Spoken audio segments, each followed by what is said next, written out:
তোদের বাপ ইমরান শিকদারকে আসতে বল এইখানে। তোর কথা শুনে অনেক হাসি পাচ্ছে। আমার বাট এখন হাসবো না, তোকে মারার পরে আমি হাসবো। কথাটি বলে যে সৌরভ আর তার ছেলেপেলেরা স্বাধীনকে মারতে যাবে অমনি স্বাধীন তার পায়ের সঙ্গে লাগানো ছুরিটা বের করে স্বাধীনকে মারতে আসা ছেলেটার বুকের ভেতরে ঢুকে দেয়। নিমিষেই ছেলেটির নিথর দেহ মাটিতে লুটিয়ে পড়ে। স্বাধীনের এমন রূপ দেখে সেখানে থাকা সবাই অবাক হয়ে যায়। স্বাধীনের দিকে একবার আর মাটিতে লুটিয়ে পড়ে থাকা সেই ছেলেটার দিকে একবার তাকাচ্ছে প্রত্যেকে। নিমিষেই যেন সৌরভের হাসিমাখা মুখ চুপসে যায়। কিরে, তোর মুখ থেকে হাসি উধাও হয়ে গেল কেন? তুই কি কি তোর পরিচয় সত্যি করে? আমার পরিচয় জানলে তুই নিজে আমার পায়ের কাছে এসে কান্নাকাটি করবি আর নিজের জীবন ভিক্ষা চাইবি। স্বাধীনের এমন কথা শুনে সৌরভ রেগে গিয়ে তার পকেট থেকে পিস্তল বের করে স্বাধীনের দিকে গুলি করতে লাগে। অমনি স্বাধীন ঘরের আড়াল হয়ে যায়। তখনই সৌরভ পুনরায় হাসতে হাসতে বলে, কিরে পালাচ্ছিস কেন? তুই আমার হাত থেকে পালিয়ে আজ পর্যন্ত কেউ বাঁচতে পারিনি, তুইও পারবি না। স্বাধীনের কোনো সারা শব্দ না পেয়ে গুলি তাক করে ধীরে ধীরে ঘরের পেছনে গিয়ে দেখে সেখানে স্বাধীন নেই। পেছন ফিরতেই সৌরভ অবাক হয়ে যায়, কারণ তার সঙ্গে আসা প্রায় 50 জনের মতো ছেলে মাটিতে শুয়ে কাতরাচ্ছে। সেদিকে এক পা এগিয়ে যেতেই যাবে অমনি পেছনে কিছু একটা শব্দ শুনতে পেরে সৌরভ পেছনের দিকে তাকায়। স্বাধীন দৌড়ে এসে সৌরভের পায়ের ভেতর ছুরি ঢুকিয়ে দেয়। সৌরভ তার হাত থেকে গুলি ফালিয়ে দিয়ে ছুরি ধরেই কাটাতে লাগে। খেয়ে তুই আর একাই আমার 50 জনের মতো ছেলে পেলেকে মেরে পাঠিয়ে শুয়ে দিলি। তোকে বললাম না, আমার পরিচয় জানলে তুই নিজেই অবাক হয়ে যাবি আর নিজের জীবন ভিক্ষা চাইবি। কথাটি বলে সেখানে স্বাধীন এক মুহূর্ত আর না দাঁড়িয়ে থেকে সৌরভের পায়ে ঢোকানো ছুরিটা বের করে সেখান থেকে স্বাধীন যে পেছন ফিরে সৌরভের কাছ থেকে যেতে লাগে অমনি সৌরভ হামাগুড়ি দিয়ে তার বন্দুকের কাছে যায়। বন্দুকটা মাটি থেকে তুলে স্বাধীনের দিকে তাক করে গুলি চালিয়ে দেয়। কি ভাবছেন নায়ক শেষ তাই? না, নায়ক এত জলদি যদি শেষ হয়ে যায় তাহলে গল্পের শুরুই বা হবে কি করে? গল্পের সঙ্গে থাকেন আর গল্পটা সুন্দরভাবে উপভোগ করেন। অমনি স্বাধীন অন্য পাশ হয়ে যায়। গুলিটা যেন স্বাধীনের কান ছুঁয়ে বেরিয়ে যায়। স্বাধীন অগ্নিদৃষ্টি নিক্ষেপ করে সৌরভের দিকে তাকায়। তারপর পুনরায় সৌরভ স্বাধীনের দিকে বন্দুক তাক করে আরেকটা গুলি চালাতে লাগে, কিন্তু বন্দুকে আর কোনো গুলি অবশিষ্ট না থাকায় বন্দুক থেকে আর গুলি বের হচ্ছে না। বন্দুকে গুলি না থাকা সত্ত্বেও সৌরভকে তার দিকে গুলি করতে দেখে স্বাধীন হা হা করে হাসতে লাগে। তারপর স্বাধীন সেখান থেকে পুনরায় সৌরভের কাছে গিয়ে বলে, তুই আমার পরিচয় জানিস না, জানলে কখনোই আমার সামনে দাঁড়িয়ে কথা বলার সাহসও পাইতিস না। যেইখানে তোর থেকে বড় বড় আন্ডারওয়ার্ল্ডের মাফিয়া ডনেরা আমার সামনে এসে কথা বলতে কাঁপে, আর সেইখানে তুই সামান্য একটা চুনোপুটি হয়ে আমাকে মারবি। আমার হাত থেকে এই পর্যন্ত কেউ বাঁচতে পারিনি। তোদেরকে প্রাণে মারলাম না কেন জানিস? তোদের যে বস আছে ওকে গিয়ে বলবি যে আমাদের 50 জনের মতো ছেলেকে স্বাধীন একাই মেরে আধমরা করে ফেলেছে, আর বলবি নেক্সট টার্গেট সে দেখি কি করে বাঁচতে পারে হাত থেকে। কথাটি বলেই স্বাধীন সৌরভের আরেক পায়ের ভেতর ছুরি ঢুকিয়ে দেয়। সৌরভ এক চিৎকার দিয়ে অজ্ঞান। স্বাধীন সেখানে আর এক মুহূর্ত না দাঁড়িয়ে সেই পরিত্যক্ত গোডাউন ঘর থেকে বেরিয়ে আসে। স্বাধীন গোডাউন ঘর থেকে বের হয়ে তাই চারপাশটা দেখতে লাগে। ঠিক এমন একটা চিরচেনা লাগে না। এর আগে কখনো এসেছেও কিনা তা বুঝতে পারে না। চারদিকটা ঘন জঙ্গল। রাত হয়ে যাওয়ায় শুনশান নীরবতা বিরাজ করছে। স্বাধীনকে কেউ ভয় না দেখাতে পারলেও স্বাধীনের এমন শুনশান রাত্রি অনেক ভয় লাগে। কেন যে নিজেও জানে না সেই ছোটবেলা থেকেই। অমনি স্বাধীনের ফোনে কেউ একজন ফোন করাতে ভাইব্রেশন হতে লাগে। তারপর স্বাধীন পকেট থেকে ফোন বের করে ফোনটা রিসিভ করে। কিরে কই তুই? সেই সকালে বের হয়েছিস, দুপুর থেকে তোকে ফোন করছি, বাট তোর কোনো নাম গন্ধই নাই। তোকে না এর আগেও বলেছি যে এইখানে যাস না কেন, অন্তত আমাকে বলে যাস। তোর যদি কিছু হয় তাহলে চাচিকে কি জবাব দেবো বল? দেখ, আমার 22 বছর বয়স হতে আর মাত্র কিছু মাস সময় আছে। অনেক বড় হয়েছি আমি, নিজের বুঝতে পারি নিজের ভালো। হ্যাঁ, অনেক বড় হয়ে গেছিস তুই, নিজের ভালো ঠিকই বুঝিস। এখন এত ঢং বাদ দিয়ে বল তো কই আছিস? আর তোকে ফোন করবার পরও ফোন রিং হয়, পার তুই ফোন ধরিস না কেন? আরে বাদ দে, একটা কাজে এসেছিলাম, কাজটা শেষ করলাম, এখন বাসায় যাচ্ছি। এখন তুই কোথায় আছিস? কোথায় আছি নিজেও জানি না। চারদিকটা ঘন জঙ্গল, কোন দিকে যাব কিছুই বুঝতে পারছি না। দেখ, এমনিতেই তোর চিন্তায় চিন্তায় আমার নাজেহাল কাণ্ড। এতক্ষণ পরে আবার ফোন পাইলাম, তাও আমার সঙ্গে ফান করছিস। আরে ফান না, সত্যি বলছি আমি। তুই এখন কোথায় আছিস সত্যি করে বল তো। তোকে বললেও বিশ্বাস করবি না। এর থেকে ফোনটা রাখ, আমি বাসায় এসে তোর সঙ্গে কথা বলছি। কথাটি বলেই স্বাধীন ফোন রেখে দেয়। ফোনের ফ্ল্যাশ লাইট জ্বালিয়ে বোঝার চেষ্টা করে কোন দিক দিয়ে গেলে রাস্তা পাওয়া যাবে। চারিদিকে ঘুরে ভালোভাবে বোঝার চেষ্টা করে কোন দিক দিয়ে বের হতে হবে।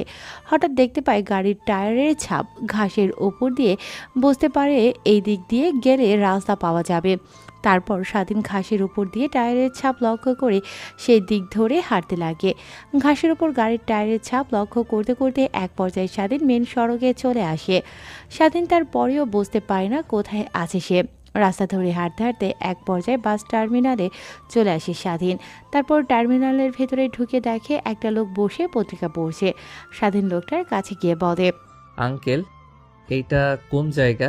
হঠাৎ কারো এমন প্রশ্ন শুনে বৃদ্ধ লোকটি পত্রিকার দিক থেকে দৃষ্টি সরিয়ে স্বাধীনের দিকে তাকায়। স্বাধীনের হাতে মুখে পায়ে রক্ত দেখে লোকটা অনেক ঘাবড়ে যায়। ভীতু ভীতু কণ্ঠে স্বাধীনকে উদ্দেশ্য করে বলে। বৃদ্ধ লোকটির এমন প্রশ্নে স্বাধীন কি উত্তর দেবে বুঝে উঠতে পারে না। তারপর স্বাধীন বৃদ্ধ লোকটির পাশের চেয়ারে বসে স্বস্তির নিঃশ্বাস ফেলে বলতে লাগে, ছিনতাইকারীরা ধরেছিল, আমার ব্যাগ সঙ্গে টাকা পয়সা সব নিয়ে গেছে। শুধু প্রাণে বেঁচে তাদের কাছ থেকে পালিয়ে এসেছি। বৃদ্ধ লোকটা স্বাধীনের দিকে অপলক দৃষ্টিতে তাকিয়ে থেকে বোঝার চেষ্টা করে আসলে কি স্বাধীন সত্যি কথা বলছে না মিথ্যা। স্বাধীনের এমন ইনোসেন্ট চেহারা দেখে যে কেউ বলতে পারে এই ছেলেটা কখনোই মিথ্যে কথা বলতে পারে না। তারপর বৃদ্ধ লোকটি তার ব্যাগ থেকে একটি পানির বোতল বের করে স্বাধীনের দিকে এগিয়ে দিয়ে বলে। বৃদ্ধ লোকটির কথা অনুযায়ী স্বাধীন তার হাত থেকে পানির বোতলটি নিয়ে রাস্তার কাছে গিয়ে মুখে পানি ছিটা দিয়ে মুখ পরিষ্কার করে, সঙ্গে হাত পরিষ্কার করে নেয়। স্বাধীন পুনরায় এসে বৃদ্ধ লোকটির পাশে বসে পড়ে। বৃদ্ধ লোকটির এমন প্রশ্নে স্বাধীন থতমত খেয়ে যায়। কি বলবে কিছুই বুঝে উঠতে পারে না সে। কখনোই বৃদ্ধ লোকটিকে তার সঙ্গে ঘটে যাওয়া বিষয়টি বলা যাবে না, বললে হয়তো বৃদ্ধ লোকটা অনেক ভয় পাবে তাকে দেখে। স্বাধীনকে এমন চিন্তিত দেখে বৃদ্ধ লোকটি স্বাধীনের কাঁধে হাত রেখে বলে। বৃদ্ধ লোকটির এমন কথা শুনে স্বাধীনের মুখে নিমেষেই হাসির রেখা বিদ্যমান হয়। তখনই স্বাধীন আমতা আমতা করে বলে, আঙ্কেল, এইখানে একটা বন্ধুর বাসায় আসছিলাম, ইমার্জেন্সি বাসায় যেতে হবে, তাই রাতের বেলা বের হই। বন্ধু আর তার বাবা আমাকে এগিয়ে দিয়ে যায় বাস স্ট্যান্ডে। হঠাৎ করে কোথা থেকে যেন কিছু ছেলেপেলে এসে বাস স্ট্যান্ড থেকে আমাকে তুলে নির্জন একই স্থানে নিয়ে যায়। তখন তারা আমার কাছ থেকে মানিব্যাগ আর আমার ব্যাগ নিয়ে সেখান থেকে চলে যায়। তখনই বৃদ্ধ লোকটি স্বাধীনের দিকে সন্দেহসূচক দৃষ্টিতে তাকিয়ে বলে। বৃদ্ধ লোকের এমন প্রশ্নে স্বাধীন কি বলবে বুঝে উঠতে পারে না। তৎক্ষণাৎ নিজেকে সামলে নিয়ে বৃদ্ধ লোকটিকে উদ্দেশ্য করে স্বাধীন বলে, আমাকে ছিনতাই করে ওরা যা টাকা পায় সে টাকা নিজেদের মধ্যে ভাগাভাগি করতে গিয়ে ঝামেলা বাঁধিয়ে নিজেরাই মারামারি করে। এমন সময় ওইখান থেকে আমি পালাতে নিলে ওরা আমাকে ধাওয়া করে। ওদের রক্ত আমার গায়ে জায়গায় লেগে যায়। স্বাধীনের কথাগুলো বৃদ্ধ লোকটি বিশ্বাস করে নেয়। তারপর স্বাধীন আর বৃদ্ধ লোকটি সেখানে বসে থেকে দুজনে মিলে আরো অনেক কথা বলতে লাগে। তখনই বৃদ্ধ লোকটি স্বাধীনের দিকে 1000 টাকার 4টা নোট এগিয়ে দিয়ে বলে, হ্যাঁ আঙ্কেল, ঢাকায় থাকি।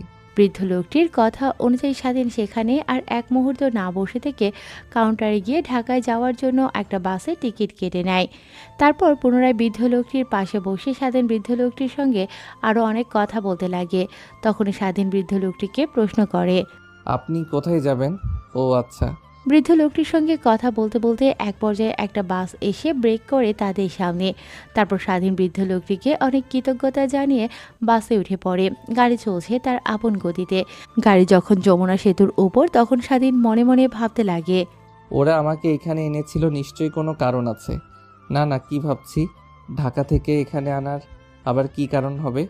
নিশ্চয়ই ওরা মেরে যমুনা নদীতে ভাসিয়ে দিতে চাচ্ছিল, যেন আমার আর কোনো চিহ্নই না থাকে। কথাগুলো আর মনে ভাবছিল স্বাধীন। হঠাৎ তার ফোনে একটা ফোন আসাতে স্বাধীনের ধ্যান ভাঙে। প্যান্টের পকেট থেকে ফোন বের করে দেখে তার বন্ধু সজীব ফোন করেছে। কিরে কই তুই, জলদি আয়, রাত 12টা পার হয়ে গেল। বাড়ির আঙ্কেল গিয়ে দেখবি মেইন দরজা লাগিয়ে দিবে, তখন তুই কি করে আবার আসবি? তুই নিশ্চিন্তে ঘুমা, আমি সকাল হলে বাসায় ফিরবো। কোথায় আছিস তাও বলছিস না, আমাকে বলছিস নিশ্চিত হতে। এখন এত ভণ্ডামি বাদ দিয়ে কই আছিস জলদি করে বল। যমুনা সেতুর উপর আছি। কেন আল্লাহর দুনিয়ায় জায়গা পাস নাই যমুনা সেতুর উপর থেকে ঝাঁপ দিবি? হ্যাঁ, যমুনা সেতুর উপর থেকে ঝাঁপ দিমু, এর জন্য দাঁড়াই আছি। ফোনটা রাখলেই ঝাঁপ দিমু। দেখ মস্করা করিস না, সত্যি করে বল কই আছিস আর বাসায় ফিরবি না মানে? আরে একটা কাজে ঢাকা শহর থেকে অনেকটা দূরে আছি। ফিরতে ফিরতে সকাল হয়ে যাবে, তুই নিশ্চিন্তে ঘুমা। তারপরে স্বাধীন আর সজীব দুজনে আরও অনেকক্ষণ কথা বলতে লাগে। তারপর সজীবের সঙ্গে কথা বলা শেষ করে স্বাধীন ফোন রেখে দিয়ে বাস চেয়ারে বসে রাতের মনোমুগ্ধকর পরিবেশ উপভোগ করছে। জানালার ফাঁকা দিয়ে শিরশিরিয়ে বাতাস ঢুকছে। গাড়ি ছুটে চলেছে তার আপন গতিতে। মাঝে মাঝে হর্নের আওয়াজ সর করে পাশ দিয়ে গাড়ি পেরিয়ে যাচ্ছে। কেউ বা যাচ্ছে তাদের নিজ গন্তব্যে, কেউ বা যাচ্ছে ঘুরতে, কেউ বা যাচ্ছে হাজারো দুঃখ কষ্ট চাপা দিতে। আনমনে এই সকল বিষয়গুলো ভাবতে ভাবতে স্বাধীন বাসের চেয়ারে হেলান দিয়ে ঘুমিয়ে পড়ে।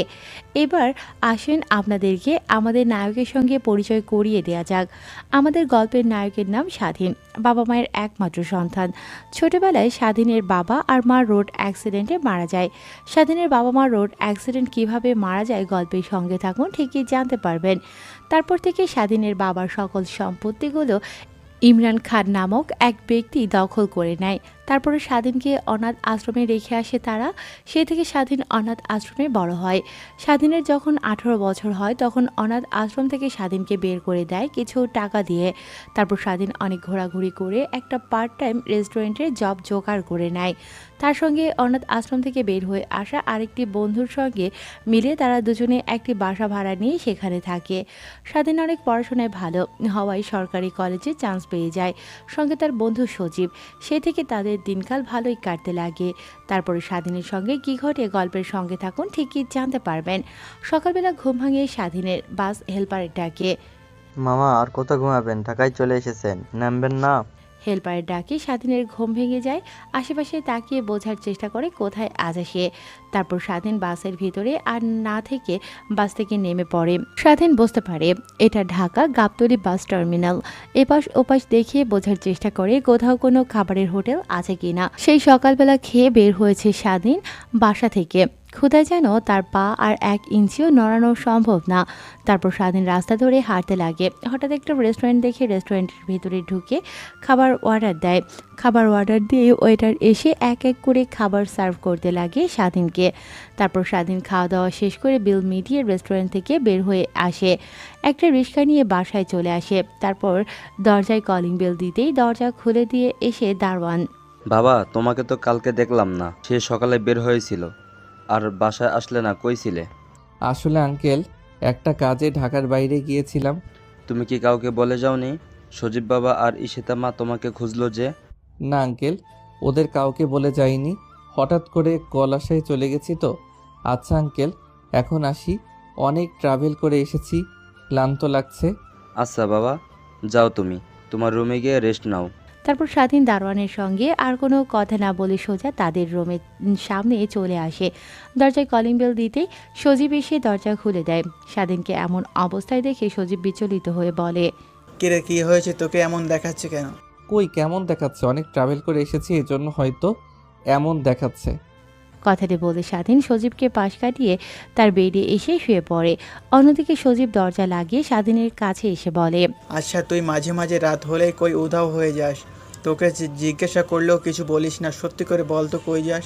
সময় হলে ঠিকই জানতে পারবি, প্লিজ এখন কিছু জিজ্ঞেস করিস না, তোকে বলতে পারবো না, অনেক ক্লান্ত, একটু রেস্ট নিতে দে। কথাটি বলে স্বাধীন অন্যপাশ হয়ে ঘুমিয়ে পড়ে। তখনই দরজায় কেউ এসে কলিং বেল বাজায়। তারপর সজীব বসা থেকে উঠে দরজা খুলে দিয়ে দেখে ঈশিতা দাঁড়িয়ে আছে। কিরে তোর আবার কি হলো এত সকাল সকাল আমাদের দরজার সামনে? আমার বাবার বাসা, যখন খুশি যে রুমে আমি যাব, তোরা বলার কে? আচ্ছা বাদ দে, সকল কথা। স্বাধীন কি এসছে? হ্যাঁ সকালে এসেছে। আচ্ছা মাঝে মাঝে ও যে কোথায় যে উধাও হয়ে যায়, আবার কোথা থেকে আসে, ওকে কিছু বলিস না? বলি তো, অনেক করে জিজ্ঞাসা করি কিন্তু বারবার বলে সময় হলে বলবে। ও আচ্ছা, ও কি ঘুমিয়ে গেছে? সজীব মাথা দিয়ে হা বোঝায়। তোকে বাবা ডাকছে। কথাটি বলেই ঈশিতা যেতে লাগে। সজীবও দরজা লাগিয়ে এসে তার পিছে পিছে যেতে লাগে। তারপর ঈশিতাদের বাসায় প্রবেশ করে দেখে ঈশিতার বাবা বসার রুমে বসে টিভিতে খবর দেখছে। সজীবকে দেখতে পেয়ে ঈশিতার বাবা বলে, শুনলাম কালকে স্বাধীন বাসায় আসেনি, তা কই গিয়েছিল? ঈশিতার বাবার এমন প্রশ্নে সজীব কি বলবে বুঝতে পারে না। থতমত খেয়ে আমতামতা করে বলে, আসলে আঙ্কেল, ও একটা কাজ করে, ওর কাজের মাঝে মাঝে শহরের বাইরে যেতে হয়, এর জন্যই আর কি বাসায় ফিরতে পারে না। ও আচ্ছা, তা কাউকে বলে যায়নি যে? আসলে আঙ্কেল, আপনি তো ভালোই করে জানেন আমি আর স্বাধীন পার্ট টাইম কাজ করি লেখাপড়ার পাশাপাশি। তো স্বাধীন কাজে যায়, হুট করে শহরের বাইরে যাওয়ার প্রয়োজন হয়, তাই আর তার ফোনে চার্জ ছিল না, এর কারণে বলতেও পারিনি। ও আচ্ছা, তাহলে এই বিষয়। রাতে ঈশিতাকে চিন্তিত দেখে ওকে জিজ্ঞেস করতে ঈশিতা বলল, তাই আমি একটু চিন্তিত হয়ে পড়েছিলাম, কিন্তু এখন চিন্তামুক্ত হলাম। তারপর ঈশিতার বাবা ঈশিতাকে উদ্দেশ্য করে বলে, মা, সজীবকে টাকার লিস্ট আর ব্যাগটা দে, ও বাজার করে আনুক একটু। আমার শরীরের কন্ডিশন তো তুই বুঝতে পারছিস কেমন। আচ্ছা বাবা। তারপর এসে ঈশিতা তার মায়ের কাছ থেকে বাজারের লিস্ট করে নেয়। তার বাবার ড্রয়ার থেকে টাকা নিয়ে ব্যাগ হাতে ধরে দেয় সজীবের। তারপর সজীব নিচে তার কাছ থেকে টাকা ব্যাগ নিয়ে বাজারের উদ্দেশ্যে রওনা হয়। ঈশিতাও সজীবের পিছু পিছু বাসার নিচ পর্যন্ত আসে। ঈশিতাকে পিছু পিছু আসতে দেখে সজীব ঈশিতাকে উদ্দেশ্য করে হাসিমাখা কণ্ঠে বলে, কিরে, তুই তো পুরো বাংলা মুভি নায়িকাদের মতন নায়ককে এগিয়ে দেওয়ার জন্য বাসায় বাইরে চলে আসলি। সজীবের এমন কথা শুনে ঈশিতার মুখে হাসির রেখা ফুটে ওঠে। তারপর অগ্নিদৃষ্টি নিক্ষেপ করে সজীবকে উদ্দেশ্য করে ঈশিতা বলে, হ্যাঁ, আমার বয়ে গেছে। তুইও বাংলা মুভির নায়ক না, আর আমিও বাংলা মুভির নায়িকা না। কথাটি বলেই পাশ ফিরে তাদের বাসার সঙ্গে ছোট্ট একটা মুদিখানার দোকানে গিয়ে চিপস আর চকলেট কিনে নেয়। সজীব তো ঈশিতার এমন কর্মকাণ্ড দেখে ভ্যাবাচাকা খেয়ে যায়। ভাবলো কি আর হলো কি। এখানে দাঁড়িয়ে আর আহম্মকের মতো না তাকিয়ে থেকে জলদি বাজারে যা, আর এই নে চকলেট, ছোট্ট বাচ্চাদের মতো খেতে খেতে যাবি। কথাটি বলে সজীবের হাতে চকলেট গুজে দিয়ে হনহনিয়ে সজীবের সামনে দিয়ে চলে যায় বাসায় ঈশিতা। তারপর সজীব সেখানে আর এক মুহূর্ত না দাঁড়িয়ে থেকে বাজারের উদ্দেশ্যে অগ্রসর হয়। কিছুই বুঝতে পারছেন না, তাই তো? কিভাবে ঈশিতার সঙ্গে স্বাধীন আর সজীবের পরিচয় হয়, আসেন আপনাদেরকে বুঝিয়ে বলি। আসলে সজীব, স্বাধীন আর ঈশিতা একই কলেজে পড়াশোনা করত। ধীরে ধীরে স্বাধীনদের মধ্যে ঈশিতার ভালো বন্ধুত্ব সম্পর্ক হয়। তার বাবার ঢাকা শহরে একটা ফ্ল্যাট থাকায় স্বাধীনরা যে ফ্ল্যাটে থাকতো ওই ফ্ল্যাটটা ভেঙে ফেলবে বলে ঈশিতাকে কথাটি বলে স্বাধীন আর সজীব ঈশিতা বলে তাদের বাসায় থাকার জন্য। সে থেকে স্বাধীন আর সজীব ঈশিতাদের বাসায় থাকে। প্রয়োজনীয় কাজ যেমন কারেন্ট বিল, গ্যাস বিল, বাজার টাজার এগুলো স্বাধীন আর সজীব করে দেয়। কিন্তু বাসায় ওঠার সময় এসে তার মা বাবা বলে যে তারা কখনো রান্নাবান্না করতে পারবে না, তাদের বাসাতেই খেতে হবে। কথাটি শুনে স্বাধীন আর সজীব অনেকটাই খুশি হয়। সেই থেকে তারা নিজেরাই রান্না না করে ঈশিতাদের বাসায় গিয়ে খায়, কিংবা ঈশিতা তাদের জন্য খাবার নিয়ে তাদের রুমে দিয়ে যায়। এবার আসেন তাহলে গল্পে ফেরা যাক। অন্যদিকে তোদের দিয়ে কিচ্ছু হবে না। আমি শুধুই গোয়ালে গরু পুষছি, যে গরু দুধও দেয় না, গাভিও দেয় না। তোদের দ্বারা কিচ্ছু হবে না। সামান্য একটা ছেলের কাছে তোরা 50 জনের মতো ছেলে নাকানে চুবানি খেলি। বস, আপনি যেমন সামান্য ভাবছেন এটা মোটেও সামান্য নয়। একবার ভেবে দেখেন, একাই 50 জন ছেলেকে নাকামি চুবানি খেয়েছে, তাইলে কত শক্তিশালী ছেলে। আরে রাখ তোদের চাপা, নিশ্চয়ই সবগুলো মাতাল হয়েছিলি, তাই ছেলেটি অনায়াসে তোদেরকে মারতে পারছে। বস, বিশ্বাস করেন, আমার ওই দিনে কেউ ড্রিঙ্কস করিনি, ইভেন আমরা মদও ছুঁয়ে দেখিনি। তোদের কথা শুনতে ইচ্ছে হচ্ছে না। তোরা যেভাবে পারিস 2 মাসের মধ্যে ওর কাছ থেকে দলিল সই করে নিবি, না হলে তোদের খবর আছে। বস, গণপণ চেষ্টা করব। বুঝতে পারছি, তোদেরকে দিয়ে আর হবে না। আমি অন্য কারো সঙ্গ নিচ্ছি।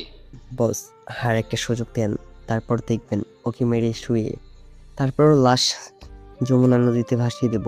মনে থাকে যেন, আবার যেন ভুল না হয়, তাহলে কিন্তু তোর পুরো গ্যাংটা আমি শেষ করে ফেলবো।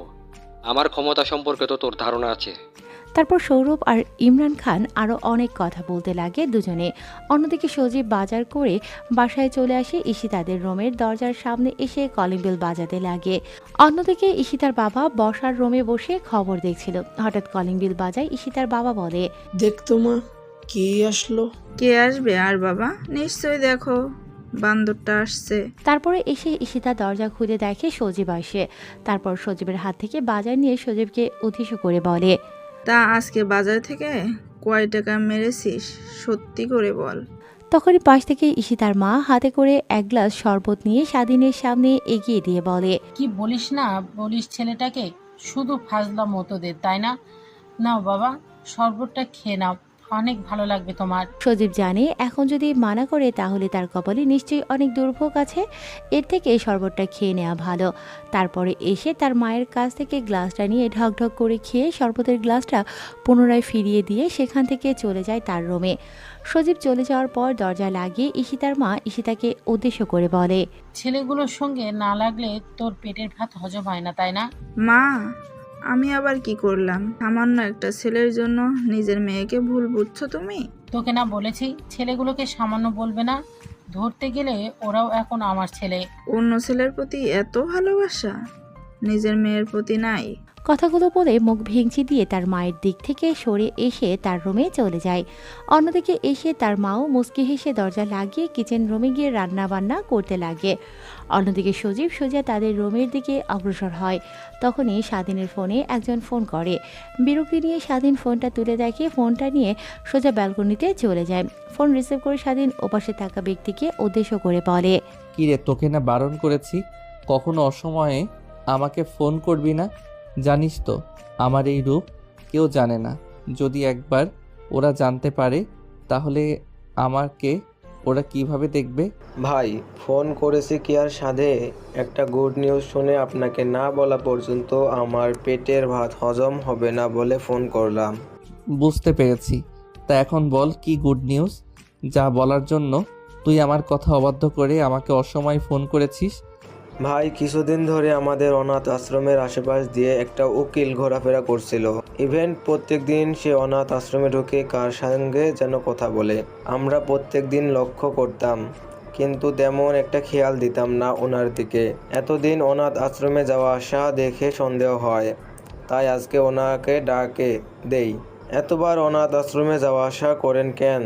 তাকে জিজ্ঞাসা করার পরও বলতে নারাজ হয় সে।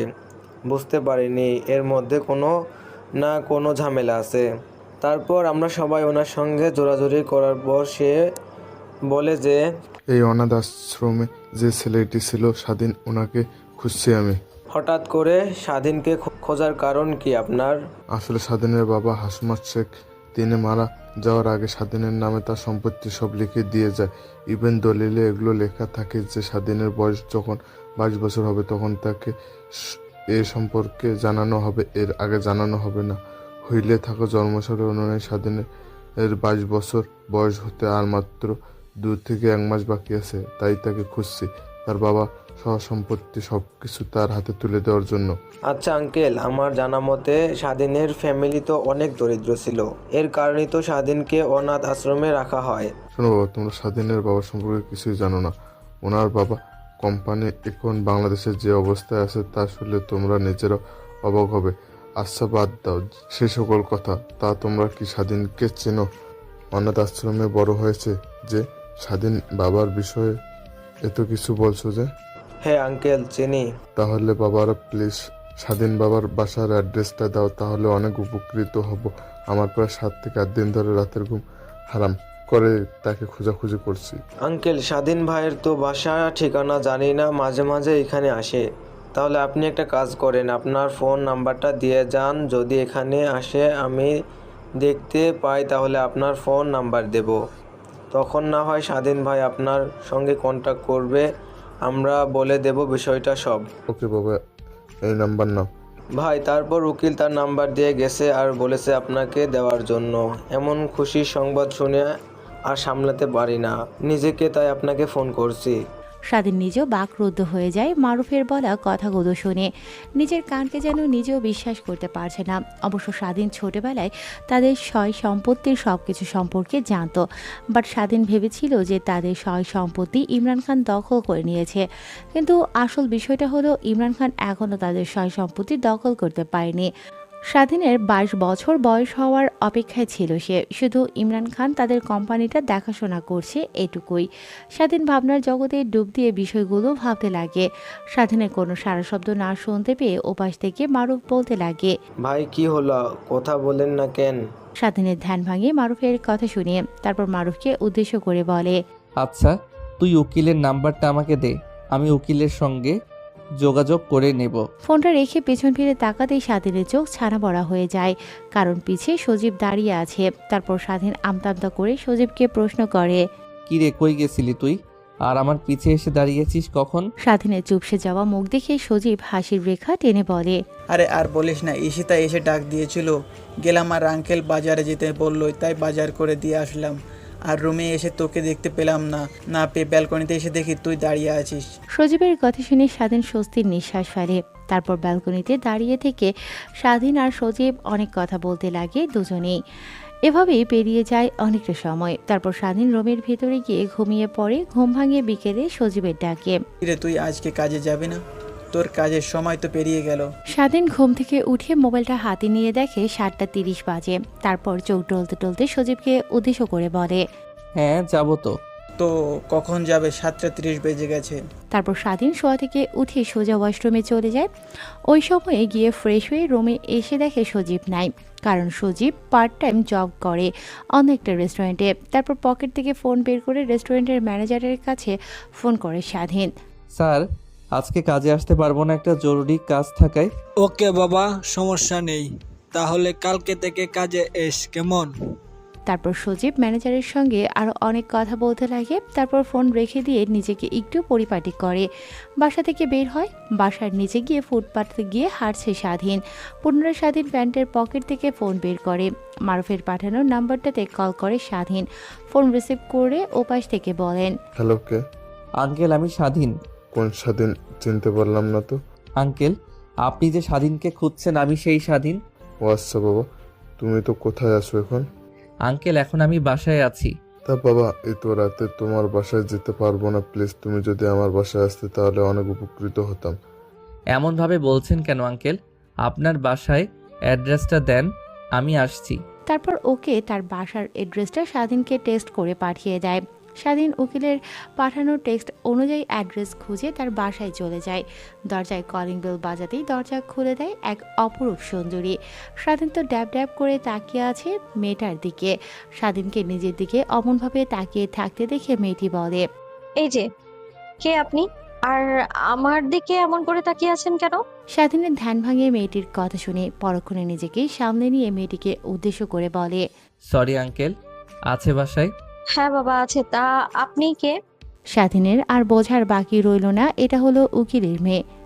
আঙ্কেলকে গিয়ে বলেন স্বাধীন আসছে। তারপর মেয়েটি স্বাধীনের মুখের সামনে দরজা লাগিয়ে দিয়ে তার বাবার কাছে গিয়ে বলে, বাবা, স্বাধীন নামে একটা ছেলে এসেছে। পপির বাবা খবর দেখছিল। মেয়ের হঠাৎ এমন কথা শুনে থতমত খেয়ে পপিকে উদ্দেশ্য করে বলে, ছেলেটা কই? বাবা, বাহিরে দাঁড় করিয়ে রেখে এসেছি। তারপরে পপির বাবা বাসা থেকে উঠে গিয়ে দরজা খুলে স্বাধীনকে দেখতে পায়। বাবা, তুমি স্বাধীন? স্বাধীন মাথা দিয়ে হ্যাঁ বোঝায়। ভিতরে আসো বাবা, বাইরে দাঁড়িয়ে আসো যে।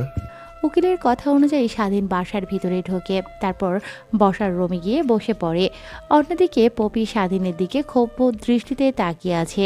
তখনই পপির বাবা পপিকে উদ্দেশ্য করে বলে, যা তো মা, 2টা কফি করে নিয়ে আয়। পপি তার বাবার কথা অনুযায়ী কিচেন রুমে যায় কফি তৈরি করার জন্য। অন্যদিকে স্বাধীন আর পপির বাবা দুজন মিলে কথা বলতে লাগে। তোমরা বন্ধুরা নিশ্চয়ই তোমাকে বলেছে কি জন্য আমি তোমাকে খুঁজছিলাম। স্বাধীন মাথা দিয়ে হ্যাঁ বোঝায়।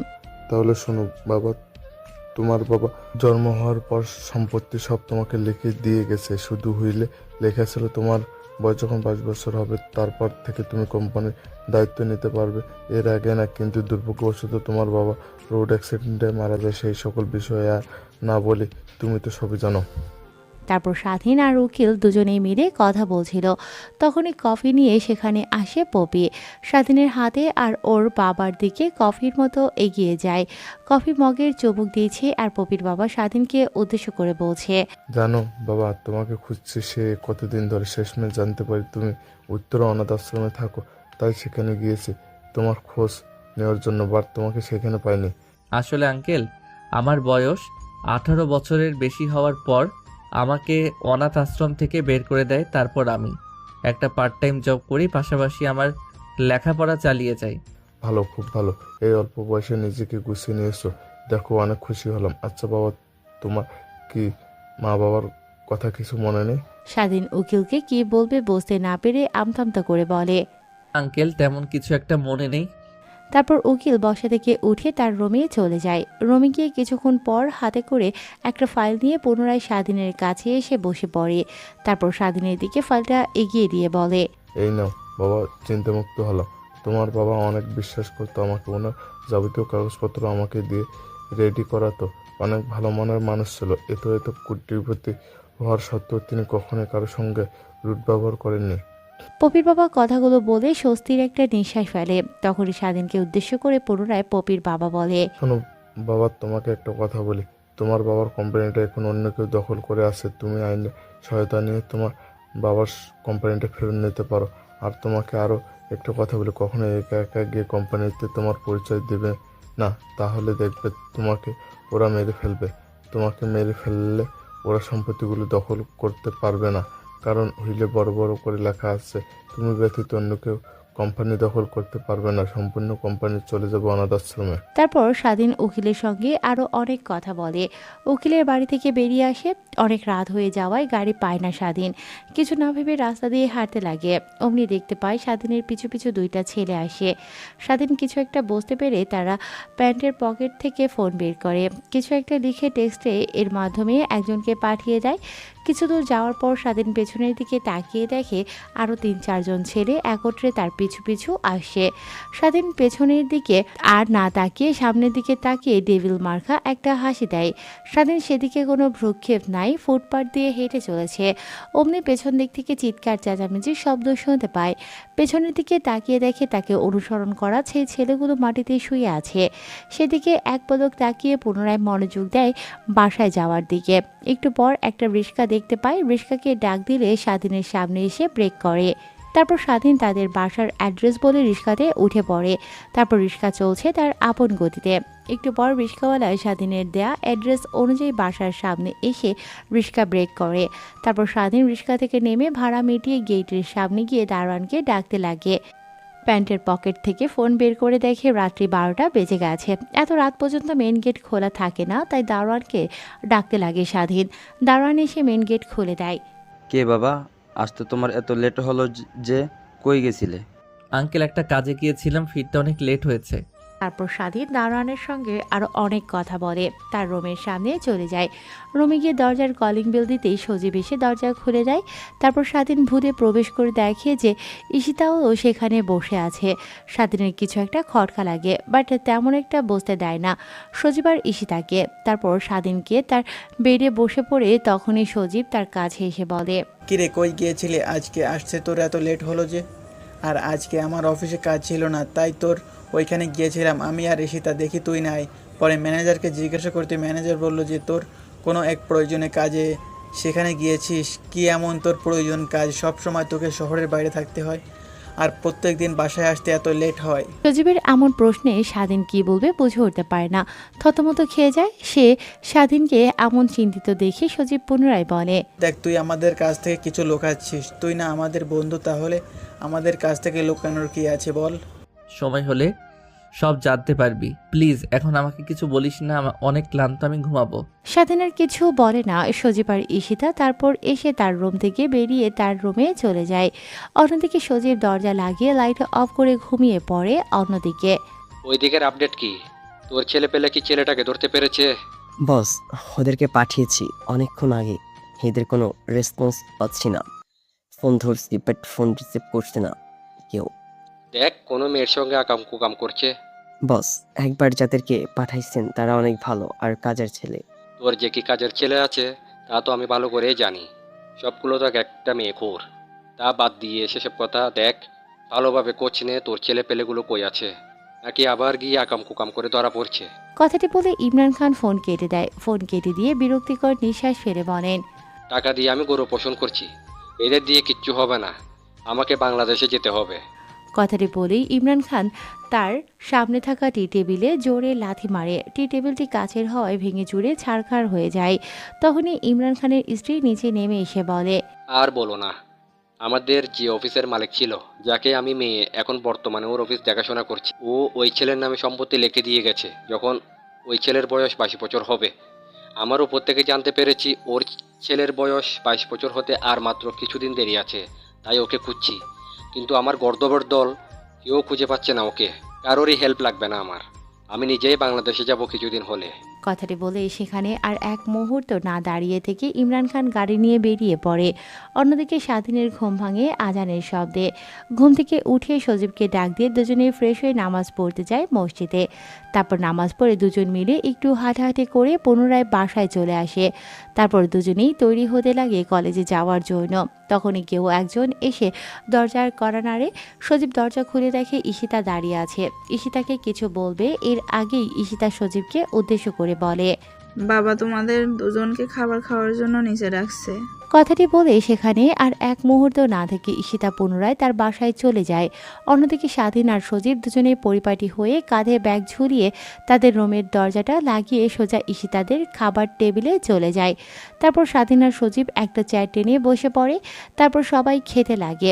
খাওয়ার সময় এক পর্যায়ে ঈশিতার বাবা স্বাধীনকে উদ্দেশ্য করে বলে, বাবা, তোমার কি কোনো সমস্যা হয়েছে? দারোয়ান বলল তুমি নাকি বেশ কিছুদিন হলো বাসায় ফিরছো অনেক লেট করে।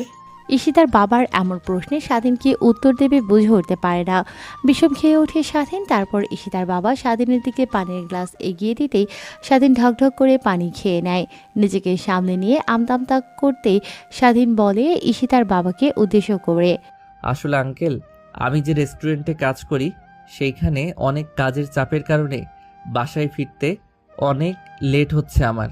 ও আচ্ছা, এই ব্যাপার। তো তোমার কোনো সমস্যা হলে আমাকে বইলো নির্দ্বিধায়। তারপর এক এক করে সবাই খাওয়া দাওয়া শেষ করে যে যার কাজে চলে যায়। অন্যদিকে স্বাধীন, ঈশিতা আর সজীব তিনজনে মিলে কলেজে যাওয়ার উদ্দেশ্যে রওনা হয়। কলেজে গিয়ে তারা তিনজন সোজা তাদের ক্লাসরুমে চলে যায়। এক এক করে ক্লাস শেষ করে তারা ক্লাসরুম থেকে বেরিয়ে একটা ফাঁকা জায়গায় বসে আড্ডা দিচ্ছিল। তখনই সজীব আর ঈশিতা স্বাধীনকে জোরাজুরি করতে লাগে। আমরা জানি তুই আমাদের কাছ থেকে কিছু না কিছু লুকাচ্ছিস। তুই যদি আমাদেরকে তোর বন্ধু মনে করিস তাহলে বলবি, না হলে তোর সঙ্গে আর কোনো কথা নেই আমাদের। দেখ প্লিজ, তোরা কিছু জিজ্ঞেস করিস না, আমি বলতে পারবো না। তোমাকে বলতেই হবে, না হলে তোমার সঙ্গে আমরা আর কোনো কথা বলবো না। তারপর সজীব আর ঈশিতার জোড়াজুড়িতে এক পর্যায়ে স্বাধীন ঈশিতা সজীবকে বলতে বাধ্য হয় তার জীবনের এক ভয়ঙ্কর অতীত, যা আজ পর্যন্ত কেউ জানে না। তারপর স্বাধীন দীর্ঘ একটা নিঃশ্বাস ফেলে ঈশিতার সজীবকে কিছু বলতে যাবে, অমনি স্বাধীনের চারপাশ ঘিরে অনেকগুলো ছেলেপেলে এসে দাঁড়ায়। হঠাৎ করে এত ছেলেপেলেদেরকে দেখে সজীব ঈশিতা ঘাবড়ে যায়। স্বাধীন কিছু বুঝে ওঠার আগেই সেইখানে থাকে একটা ছেলে স্বাধীনকে মারতে আসে। অমনি স্বাধীন সেখান থেকে দৌড়াতে লাগে। অন্যদিকে স্বাধীনের চারপাশে থাকা ছেলেগুলো স্বাধীনের পেছন পেছন যেতে লাগে। দৌড়াতে দৌড়াতে একটা পর্যায়ে একটা পরিত্যক্ত গোডাউন ঘরে চলে আসে। হঠাৎ দৌড়ানো থামিয়ে দিয়ে স্বাধীন সেইখানে থম মেরে দাঁড়িয়ে থাকে। অমনি পেছন থেকে হাসতে হাসতে একটা ছেলে বলতে লাগে, কিরে থেমে গেলি যে? আরো দৌড়া, দেখি তুই কতদূর পর্যন্ত দৌড়ে যেতে পারিস। বস, আপনি কাকে মারতে পাঠাইছেন আমাদেরকে? ও তো বাংলাদেশের নাম্বার 1 আন্ডারওয়ার্ল্ডের ডন, যার নাম শুনলে বড় বড় ডনেরও মতে দেয়। কি বলছিস তুই? এগুলো দেখ, মাতলামি করিস না আমার সঙ্গে। কই আছিস তোরা এখন? ছেলেটা এখন কোথায় আছে? কাম করতে গিয়েছিলি আর দোষ দিয়েছিস ওই ছেলেটার। আমি ওর সম্পর্কে খোঁজ নিয়েছি, একটা অনাথ। বস, ওই ছেলের গ্যাংয়ের ছেলেপুলেরা আমাদেরকে মেরে এখন হাসপাতালে বেডে শুইয়ে দিয়েছে। বস, বিশ্বাস করেন আমাদের কি কোনো জায়গায় আমরা আকাম করতে জানি ওর পিছনে ছিলাম, হঠাৎ কিছু ছেলেপুলে এসে আমাদেরকে মেরে ওই জায়গায় রেখে গেছে। যাওয়ার সময় শুধু বলে গেছে ওই ছেলেটির পেছনে। কথাটি বলেই ফোন রেখে দেয় সৌরভের ছেলে। অন্যদিকে, এই তোরা কি দেখছিস? ধর শালাকে, আর পানি মারবি না, আদমরা করবি কিন্তু। বসের কড়া নির্দেশ আছে বলে দিলাম।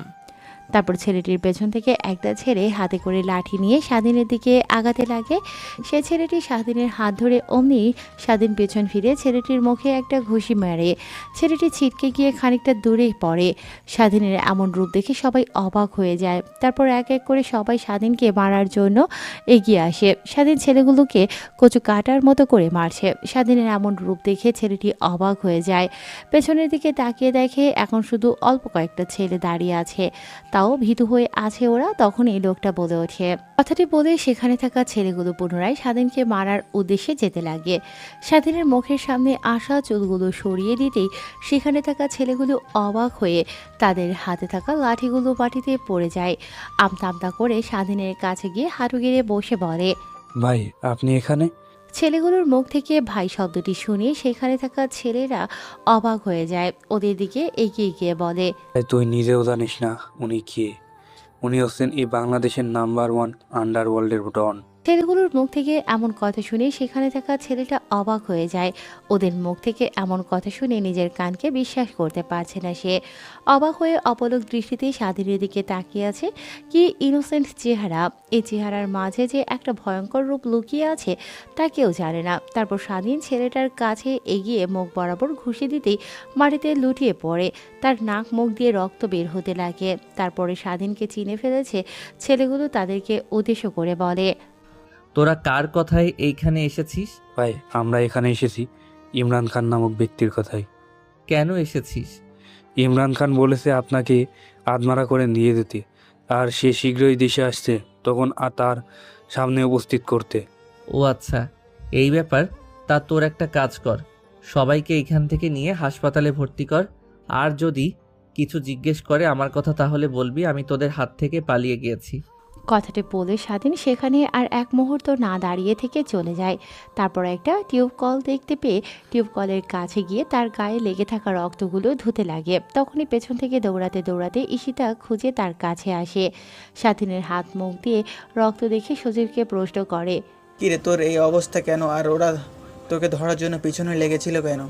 তোদেরকে সব বলবো, তোদের কাছ থেকে অনেক কিছু লুকিয়েছি আমি। তারপর স্বাধীন ফ্রেশ হয়ে পুনরায় কলেজ ক্যাম্পাসে এসে তারা যেখানে বসে আড্ডা দেয় সেখানে গিয়ে বসে পড়ে তিনজন মিলে। তারপর স্বাধীন সজীব আর ঈশিতাকে উদ্দেশ্য করে বলতে লাগে, বাবা আর কত ঘুমোবি? ওঠ এখন বাবা, ওঠো, ঘড়ির দিকে তাকিয়ে দেখো কত বেজে গেছে। ফ্ল্যাশব্যাক। তারপর স্বাধীন চোখ পিটপিটিয়ে ঘড়ির দিকে তাকিয়ে দেখে অনেক বেলা হয়ে গেছে। তারপর লাফ দিয়ে শোয়া থেকে উঠে বসে, ফ্রেশ হয়ে নাও, তোমাকে স্কুলে দিয়ে আমরা আবার সিলেটে যাব। তোমার বাবার আরও একটা কোম্পানির সিলেক্ট করেছে দেখার জন্য। দেখো বাবা, বায়না করিও না, আমরা কাজে যাচ্ছি, আজকে গিয়ে রাতের মধ্যেই ফিরে আসব। তোমার স্কুল আছে, স্কুল বাদ দিয়ে তো তোমাকে নিয়ে যাওয়া যাবে না। তারপরও স্বাধীন তার মাকে অনেক করে জোরাজোরি করতে লাগে তাদের সঙ্গে নিয়ে যাওয়ার জন্য, কিন্তু স্বাধীনের মা তার কথাতে অটুট। তারপর স্বাধীনের মা গিয়ে স্বাধীনকে ফ্রেশ করে জামা কাপড় পরিয়ে স্কুলে যাওয়ার জন্য রেডি করতে লাগে। স্বাধীন রেডি হলে তার মায়ের সঙ্গে এসে খাবার টেবিলে এসে বসে পড়ে। সেখানে আগে থেকে বসে বসে স্বাধীনের বাবা খবরের কাগজ পড়ছিল। তারপর তারা তিনজনে খাবার দাবার শেষ করে গাড়ি নিয়ে বেরিয়ে স্কুলে নামিয়ে দিয়ে তারা চলে যায় সিলেটের উদ্দেশ্যে। অন্যদিকে স্বাধীন স্কুলে গিয়ে মনোযোগ দিয়ে ক্লাস করছিল। ক্লাস শেষ হওয়ার পর স্কুল থেকে বেরিয়ে এসে দেখে তাদের বাড়ির একটা কাজের ছেলে স্কুলের সামনে দাঁড়িয়ে আছে। স্বাধীন তাকে কোনো প্রশ্ন না করে গাড়িতে উঠে পড়ে। বাসার সামনে এসে দেখে চারিদিকে অনেক মানুষ, তেমন একটা বুঝতে পারে না কি হচ্ছে এইখানে। গাড়ি থেকে নেমে মানুষগুলোকে সরিয়ে সামনের দিকে এগোতে লাগে স্বাধীন। বাসার সামনে গিয়ে দেখে সাদা কাপড়ে মোড়ানো দুইটা লাশ। অমনি স্বাধীনকে একটা কাজের মেয়ে এসে জড়িয়ে ধরে কান্না করতে লাগে। কি হচ্ছে এগুলো তার সঙ্গে? তখনই কাজের মেয়েটি স্বাধীনকে উদ্দেশ্য করে বলে, বাবা, তোমার মা আর বাবা আর নেই। কথাটি বলে হাউমাউ করে কাঁদতে লাগে কাজের মেয়েটি। স্বাধীন নিমিষেই যেন অবাক হয়ে যায়। তারপর স্বাধীন গিয়ে তার মা বাবাকে জড়িয়ে ধরে কান্না করতে লাগে। স্বাধীন তার মা বাবার কাছ থেকে একটা ছেলে সরিয়ে নিয়ে আসে আর স্বাধীনকে বুঝ দিতে লাগে, কিন্তু স্বাধীন বুঝতে নারাজ। এভাবেই পেরিয়ে যায় অনেকটা সময়। স্বাধীনের মা বাবাকে কবরস্থানে কবর দেওয়ার জন্য কবরস্থানে নিয়ে যাওয়া হয়। তারপর স্বাধীনের মা বাবাকে কবর দেওয়ার পর স্বাধীন সেখানে বসে থেকে অনেকক্ষণ কান্না করতে লাগে। তখনই পাশ থেকে একটা বৃদ্ধ লোক স্বাধীনকে উদ্দেশ্য করে বলেন, দেখো বাবা, পৃথিবীতে আসলে সবাইকে মৃত্যুর স্বাদ গ্রহণ করতে হবে, সেটা যেই হোক না কেন। বৃদ্ধ লোকটির দিকে তাকিয়ে স্বাধীন আবারও কান্না করতে লাগে। তারপর বৃদ্ধ লোকটি স্বাধীনকে কবরস্থান থেকে তুলে তার সঙ্গে করে সোজা স্বাধীনের বাসায় নিয়ে আসে। এভাবেই পেরিয়ে যায় অনেক কয়েকটা দিন। ধীরে ধীরে স্বাধীনও স্বাভাবিক হতে লাগে। তখনই হঠাৎ করে তাদের বাসায় আসে তাদের কোম্পানির ম্যানেজার সঙ্গে আরও অনেক ছেলেপেলেদেরকে নিয়ে। হঠাৎ বাসার ভিতরে এত লোকজনকে দেখে স্বাধীন অবাক হয়ে যায়, আমতামতা করে বলে। স্বাধীনের কথা শেষ না হতেই ইমরান খান এসে স্বাধীনের গলা চেপে ধরে। তখনই বাড়িতে থাকা সব কাজের লোকেরা এসে ইমরান খানের হাত থেকে স্বাধীনকে ছাড়াতে লাগে। সবাই অনেক দৌড়াদৌড়িতে ইমরান খান স্বাধীনকে ছেড়ে দেয়। তখনই হাসতে হাসতে সবাইকে উদ্দেশ্য করে বলে, এই তোরা শোন, এখন থেকে এই পুরো সাম্রাজ্যের মালিক আমি। এখন থেকে তোদের বস আমি। এই পুরো সাম্রাজ্য আমাকে লিখে দিয়েছে। আর এই ছোট লোকেরা, তোদেরকে বলছি, ভালোই ভালোই বাসা থেকে বেরিয়ে যা, না হলে কিন্তু তোদেরকে কচুকাটা করে বাসা থেকে বের করব। ইমরান খানের এমন ধমক শুনে সবাই বাসা থেকে বেরিয়ে যায়। স্বাধীনের দিকে কারো তেমন কোনো ভ্রুক্ষেপ নেই। বৃদ্ধ লোকটি যাওয়ার সময় ইমরান খানের কাছে গিয়ে বলে, দেখ, যা করছিস তা ভালোই করেছিস, এখনো অন্তত ছেলেটাকে ছেড়ে দে, ওর নিজের তো একটা জীবন আছে। তখনই ইমরান খান বৃদ্ধ লোকটিকে থাপ্পড় দিতেই বৃদ্ধ লোকটি খানিকটা দূরে গিয়ে পড়ে। তখনই হাসতে হাসতে বৃদ্ধ লোকটিকে উদ্দেশ্য করে ইমরান খান বলে, আমি কি তোর কাছ থেকে জ্ঞান নিয়ে চলবো? ভালোই ভালোই বলেছি চলে যেতে, তুই এসে আমাকে জ্ঞান দিচ্ছিস। আর এর কি অবস্থা করব তা তো তুই নিজেও জানিস না। তারপর ইমরান খানের সঙ্গে আসা ছেলেগুলো বৃদ্ধ লোকটিকে মেরে বাসা থেকে তাড়িয়ে দেয়। অন্যদিকে ইমরান খান স্বাধীনের সঙ্গে নির্মম অত্যাচার করতে লাগে। ছোট মানুষ হওয়ার সত্ত্বেও স্বাধীনকে দিয়ে থালা বাসন মাজানো, ঘর মোছানো সব কাজ করাতো। একদিন স্বাধীনের হাত থেকে প্লেট মুছতে গিয়ে প্লেট পড়ে যায়। প্লেটটি কাচের হওয়ায় ভেঙে খান খান হয়ে যায়। অমনি ইমরান খান বাসার রুম থেকে দৌড়ে এসে স্বাধীনকে প্লেট ভেঙে যাওয়ার পর কাজ যেখানে রয়েছিল ওখানে আছাড় দেয়। স্বাধীনের গায়ে অনেক অংশ কাজ ঢুকে যায়। এভাবে চলে যায় অনেক কয়েকটা দিন। একদিন ইমরান খান স্বাধীনদের কোম্পানিতে অনেক বড় একটা লস করে ফেলে। নিজের রাগকে কন্ট্রোল করতে না পেরে বাসায় এসে স্বাধীনকে নির্মমভাবে মারতে লাগে। মারতে মারতে পুরো আধমরা করে ফেলায় স্বাধীনকে। স্বাধীনের কোনো সারা শব্দ না পেয়ে কিছুটা ঘাবড়ে যায়। নিজেকে সামনে নিয়ে ইমরান খান তার একটা ছেলেকে উদ্দেশ্য করে বলে, দেখ তো তার বাচ্চাটা মরে গেছে কিনা। তারপরে ছেলেটা স্বাধীনের কাছে গিয়ে নাকে মুখে হাত দিয়ে দেখে কোনো নিঃশ্বাস যাওয়া আসা করছে না। তারপরে ছেলেটা ইমরান খানকে বলে, যা ময়লা ডাস্টবিনে ফেলে দিয়ে আয়। ইমরান খানের কথা অনুযায়ী স্বাধীনকে তার ছেলেপেলেরা গাড়িতে করে ময়লার ড্রামের ভিতরে ফেলে আসে।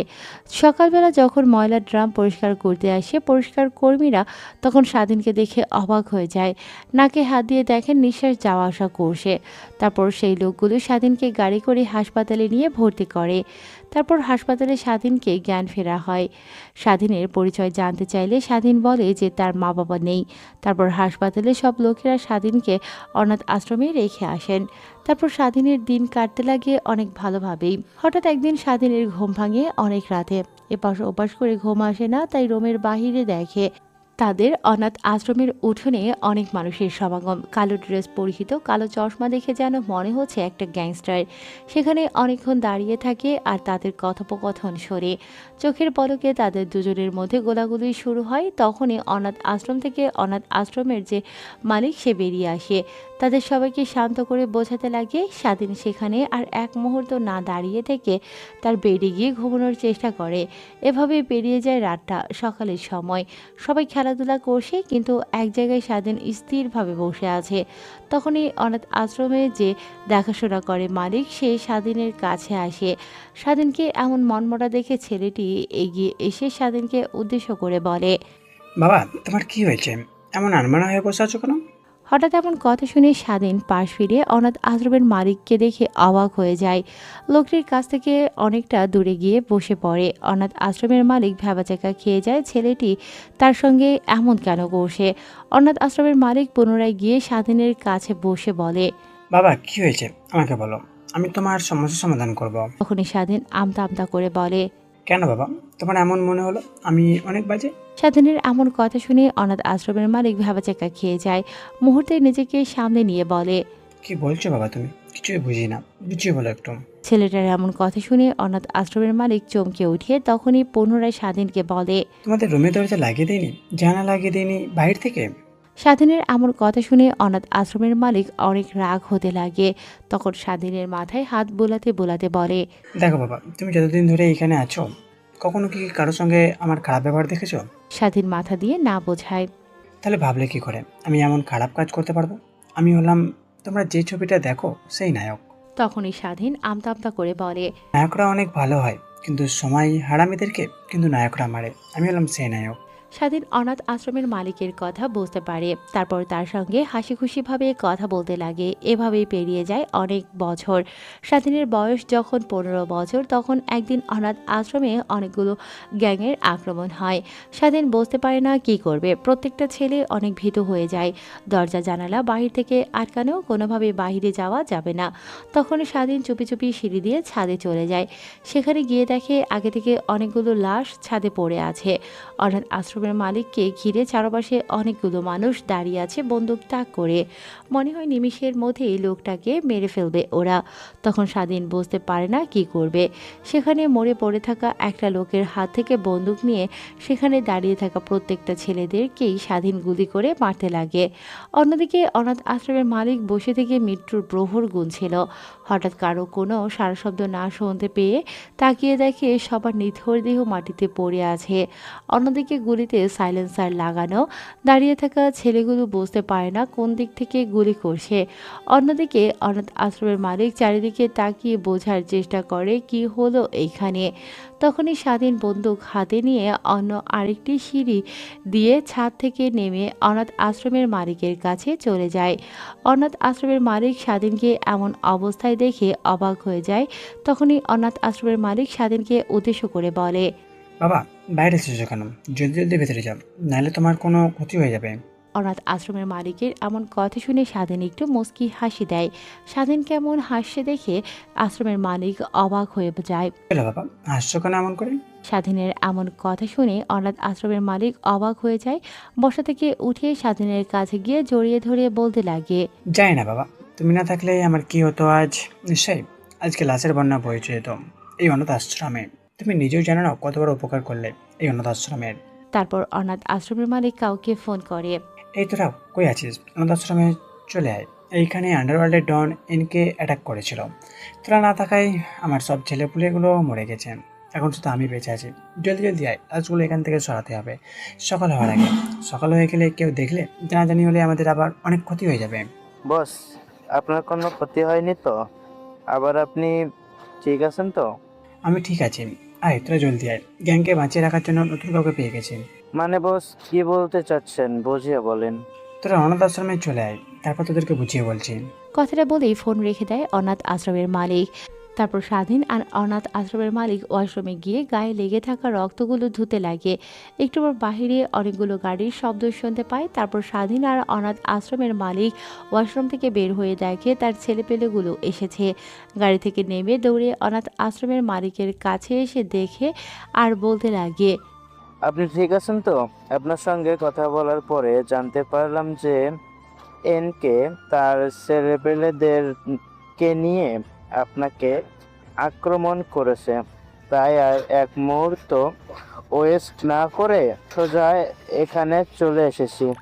তখন এই ছেলেটার চোখ যায় স্বাধীনের দিকে। বড় বড় চোখ করে স্বাধীনের দিকে তাকিয়ে অনাথ আশ্রমের মালিককে উদ্দেশ্য করে বলে, বস, এই ছোট্ট ছেলেটা এখানে কেন? তখনই অনাথ আশ্রমের মালিক হাসতে হাসতে ছেলেগুলোকে উদ্দেশ্য করে বলে, তোদেরকে বললাম না আমার গ্যাংকে বাঁচিয়ে রাখার জন্য আমার গ্যাংয়ের নতুন গ্যাংস্টার পেয়ে গেছি, যে কিনা একাই পুরো গ্যাংকে খতম করে দিতে পারে।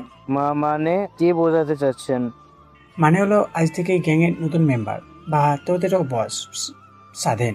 অনাথ আশ্রমের মালিকের কথা শুনে ছেলেগুলো অবাক হয়ে তাকিয়ে আছে স্বাধীনের দিকে। উদ্বেগ কণ্ঠ নিয়ে ছেলেগুলো বলে ওঠে, বস কি বলছেন? আপনি বুঝে বলছেন তো? হ্যাঁ, আমি সব বুঝে বলছি। তোরা নিজেরাও জানিস না, আজ যদি এই ছেলেটা না থাকতো তাহলে আমার কি হতো। তারপর অনাথ আশ্রমের মালিক তার ছেলেগুলোকে স্বাধীনের বীরত্বের কথা বলতে লাগে এক এক করে। অনাথ আশ্রমের মালিকের কথা শুনে ছেলেগুলো স্বাধীনের দিকে ড্যাব ড্যাব করে তাকিয়ে আছে, যেন নিজের কানকে নিজেই বিশ্বাস করতে পারছে না তারা। যেখানে কিনা অ্যানকে গ্যাংয়ের একটা ছেলে অনেক পারদর্শী shooter, class fighting স্কিলও best car, আর আমাদের গ্যাং 10টা ছেলে এক সমান। এই ছোট্ট ছেলে তাদের অর্ধেক ছেলেদেরকে শেষ করে দিয়েছে নিমিষেই।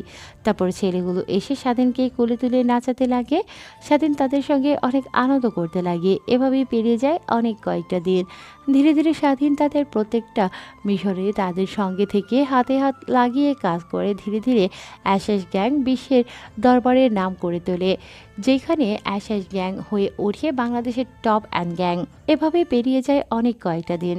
একদিন স্বাধীনকে ডাক দিয়ে অনাথ আশ্রমের মালিক বলতে লাগে, তোকে বলতেই ভুলে গেছি, ভেবেছিলাম তোকে বলবো, একটু সময় হোক, কিন্তু এখনই তোকে বলতে হবে। কারণটা না হয় কিছুদিন পরে জানতে পারবি তুই। আমাদের এই অনাথ আশ্রমে অনেক বড় বড় গ্যাংস্টারদের চোখ আছে, কারণ তারা চাই এই অনাথ আশ্রম থেকে ছেলে মেয়েগুলো তুলে নিয়ে তারা বিদেশে অনেক টাকায় বিক্রি করবে। তুই তো ভালো করে জানিস যে বিদেশের বাংলাদেশ ছেলে মেয়েদের অনেক চাহিদা। তোদেরকে বাঁচানোর জন্যই আমি গ্যাংস্টার হয়ে উঠি, নিজের এক অন্যত্র সাম্রাজ্য তৈরি করে তোদেরকে প্রোটেক্ট করার জন্য। তাই আমি চাচ্ছি যে আমি বেদিত তুই এই অনাথ আশ্রমকে প্রোটেক্ট করবি আর দেখাশোনা করবে, কথা দে আমাকে। একবার যখন এই অনাথ আশ্রম সম্পর্কে আমি সব কিছু জানতে পেরেছি, তাহলে নিশ্চিন্তই থাকেন আপনি। আমার জীবন দিয়ে হলেও আমি এই অনাথ আশ্রম রক্ষা করব। কোনো ছেলেকে একটাকেও এই অনাথ আশ্রম থেকে বের করে নিয়ে যেতে পারবে না। তারপর স্বাধীন আর অনাথ আশ্রমের মালিক অনেকক্ষণ ধরে কথা বলতে লাগে। এভাবে পেরিয়ে যায় অনেকটা সময়। হঠাৎ একদিন আশ্রমে একটা অ্যাম্বুলেন্স আসে। অ্যাম্বুলেন্সের পিছু পিছু অনেকগুলো গাড়ি অতিক্রমে প্রবেশ করে। স্বাধীন দেখে কিছুটা অবাক হয়, কিন্তু নিজেকে সামনে নিয়ে অ্যাম্বুলেন্সের কাছে গিয়ে দেখে তাদের অনাথ আশ্রমের মালিক মারা গেছে। এমন দৃশ্য দেখে স্বাধীন কাঁদতে লাগে। স্বাধীনকে অ্যাশেজ গ্যাংয়ের সবাই চেনে, এর জন্যই একটা ছেলে এসে স্বাধীনের কাঁধে হাত রেখে বলতে লাগে, তুই আমার ছোট কিন্তু আমাদের বস। তোকে কি বলে সম্বোধন করব জানি না, বাট তুই করে বললাম, কিছু মনে করিস না। মানুষ মানেই মৃত্যুর স্বাদ গ্রহণ করতে হবে, এটা নিশ্চয় জানিস। তুই অল্প বয়সেও যে লাইনে এসেছিস তা অনেক ভয়ঙ্কর। আমরা এখন চাইলেও এই লাইন থেকে সরতে পারবো না, তুইও পারবি না, কারণ তোর নজর পড়ে গেছে হাজার হাজার গ্যাংস্টারের চোখে। পুরো গ্যাংস্টার জগতের লোকেরা জেনে গেছে যে সামান্য ছোট বছরের একটা ছেলে আন্ডারওয়ার্ল্ডের টপ গান এস গ্যাংকে কন্ট্রোল করছে। তুই যদি এই গ্যাং লাইন থেকে চলে যাস তাহলে আমাদের কি অবস্থা হবে নিজেও জানি না। তো বাদ দে সকল কথা, তোর ইচ্ছা তুই যা করবি। কিন্তু মারা যাওয়ার সময় বারবার বলে গেছে তোকে এই এস গ্যাংয়ের নতুন লিডার হিসেবে দেখে যাই। তখনই স্বাধীন কান্না করতে করতে ছেলেটাকে উদ্দেশ্য করে বলে, কার এত বড় সাহস আঙ্কেলকে মেরেছে? আরে বিচলিত হচ্ছিস কেন? ভাইকে কেউ মারেনি। ভাই ক্যান্সার আক্রান্ত ছিল অনেকদিন ধরে। পরীক্ষা করলে জানতে পারে ক্যান্সারে শেষ পর্যায়ে। এখন চাইলেও কোনোভাবে আর বাঁচানো যাবে না। তাই ভাই যাওয়ার সময় তোকে গ্যাং সম্পর্কে সবকিছু খুলে বলে গেছে, যা কখনো আমাদেরকে বলেনি। কিন্তু আমি ভাইকে কথা দিয়েছিলাম তিনি ব্যতীত এই গ্যাংটা আমি দেখাশোনা করব। সবাইকে বলে দাও এস গ্যাংয়ের নতুন লিডার এখন স্বাধীন। স্বাধীনের কথা শুনে ছেলেটা হাজার কষ্টের মাঝেও একটু মুচকি হাসে। তারপর অনাথ আশ্রমের মালিককে কবর দেয়া হয়। স্বাধীন সেখানে অনেকক্ষণ দাঁড়িয়ে থাকে। তারপর সেখান থেকে পুনরায় অনাথ আশ্রমে চলে আসে।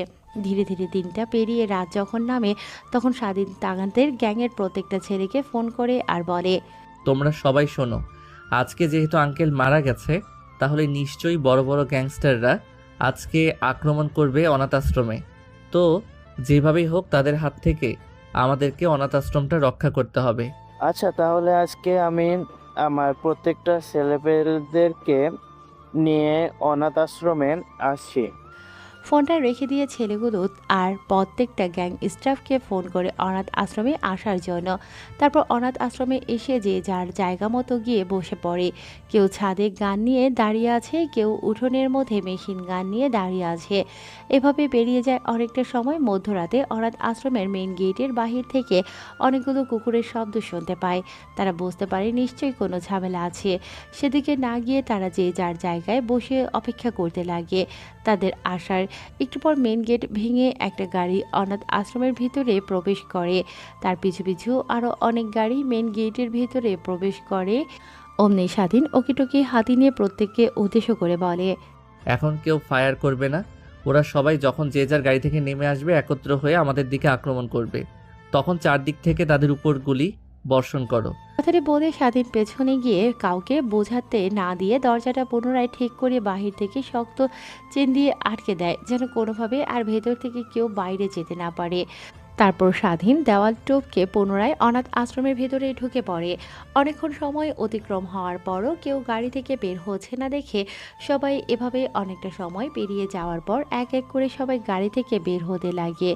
অমনি স্বাধীন অকিটকি নিয়ে সবাইকে ফায়ার করার অনুমতি দেয়। অমনি সেখানে থাকা প্রত্যেকটা ছেলেবেলে মেশিন গান রিভলভার দিয়ে সেই ছেলেগুলোর দিকে গুলি করতে লাগে। অন্যদিকে ছেলেগুলো বুঝতে পারে না এখন কি করবে তারা।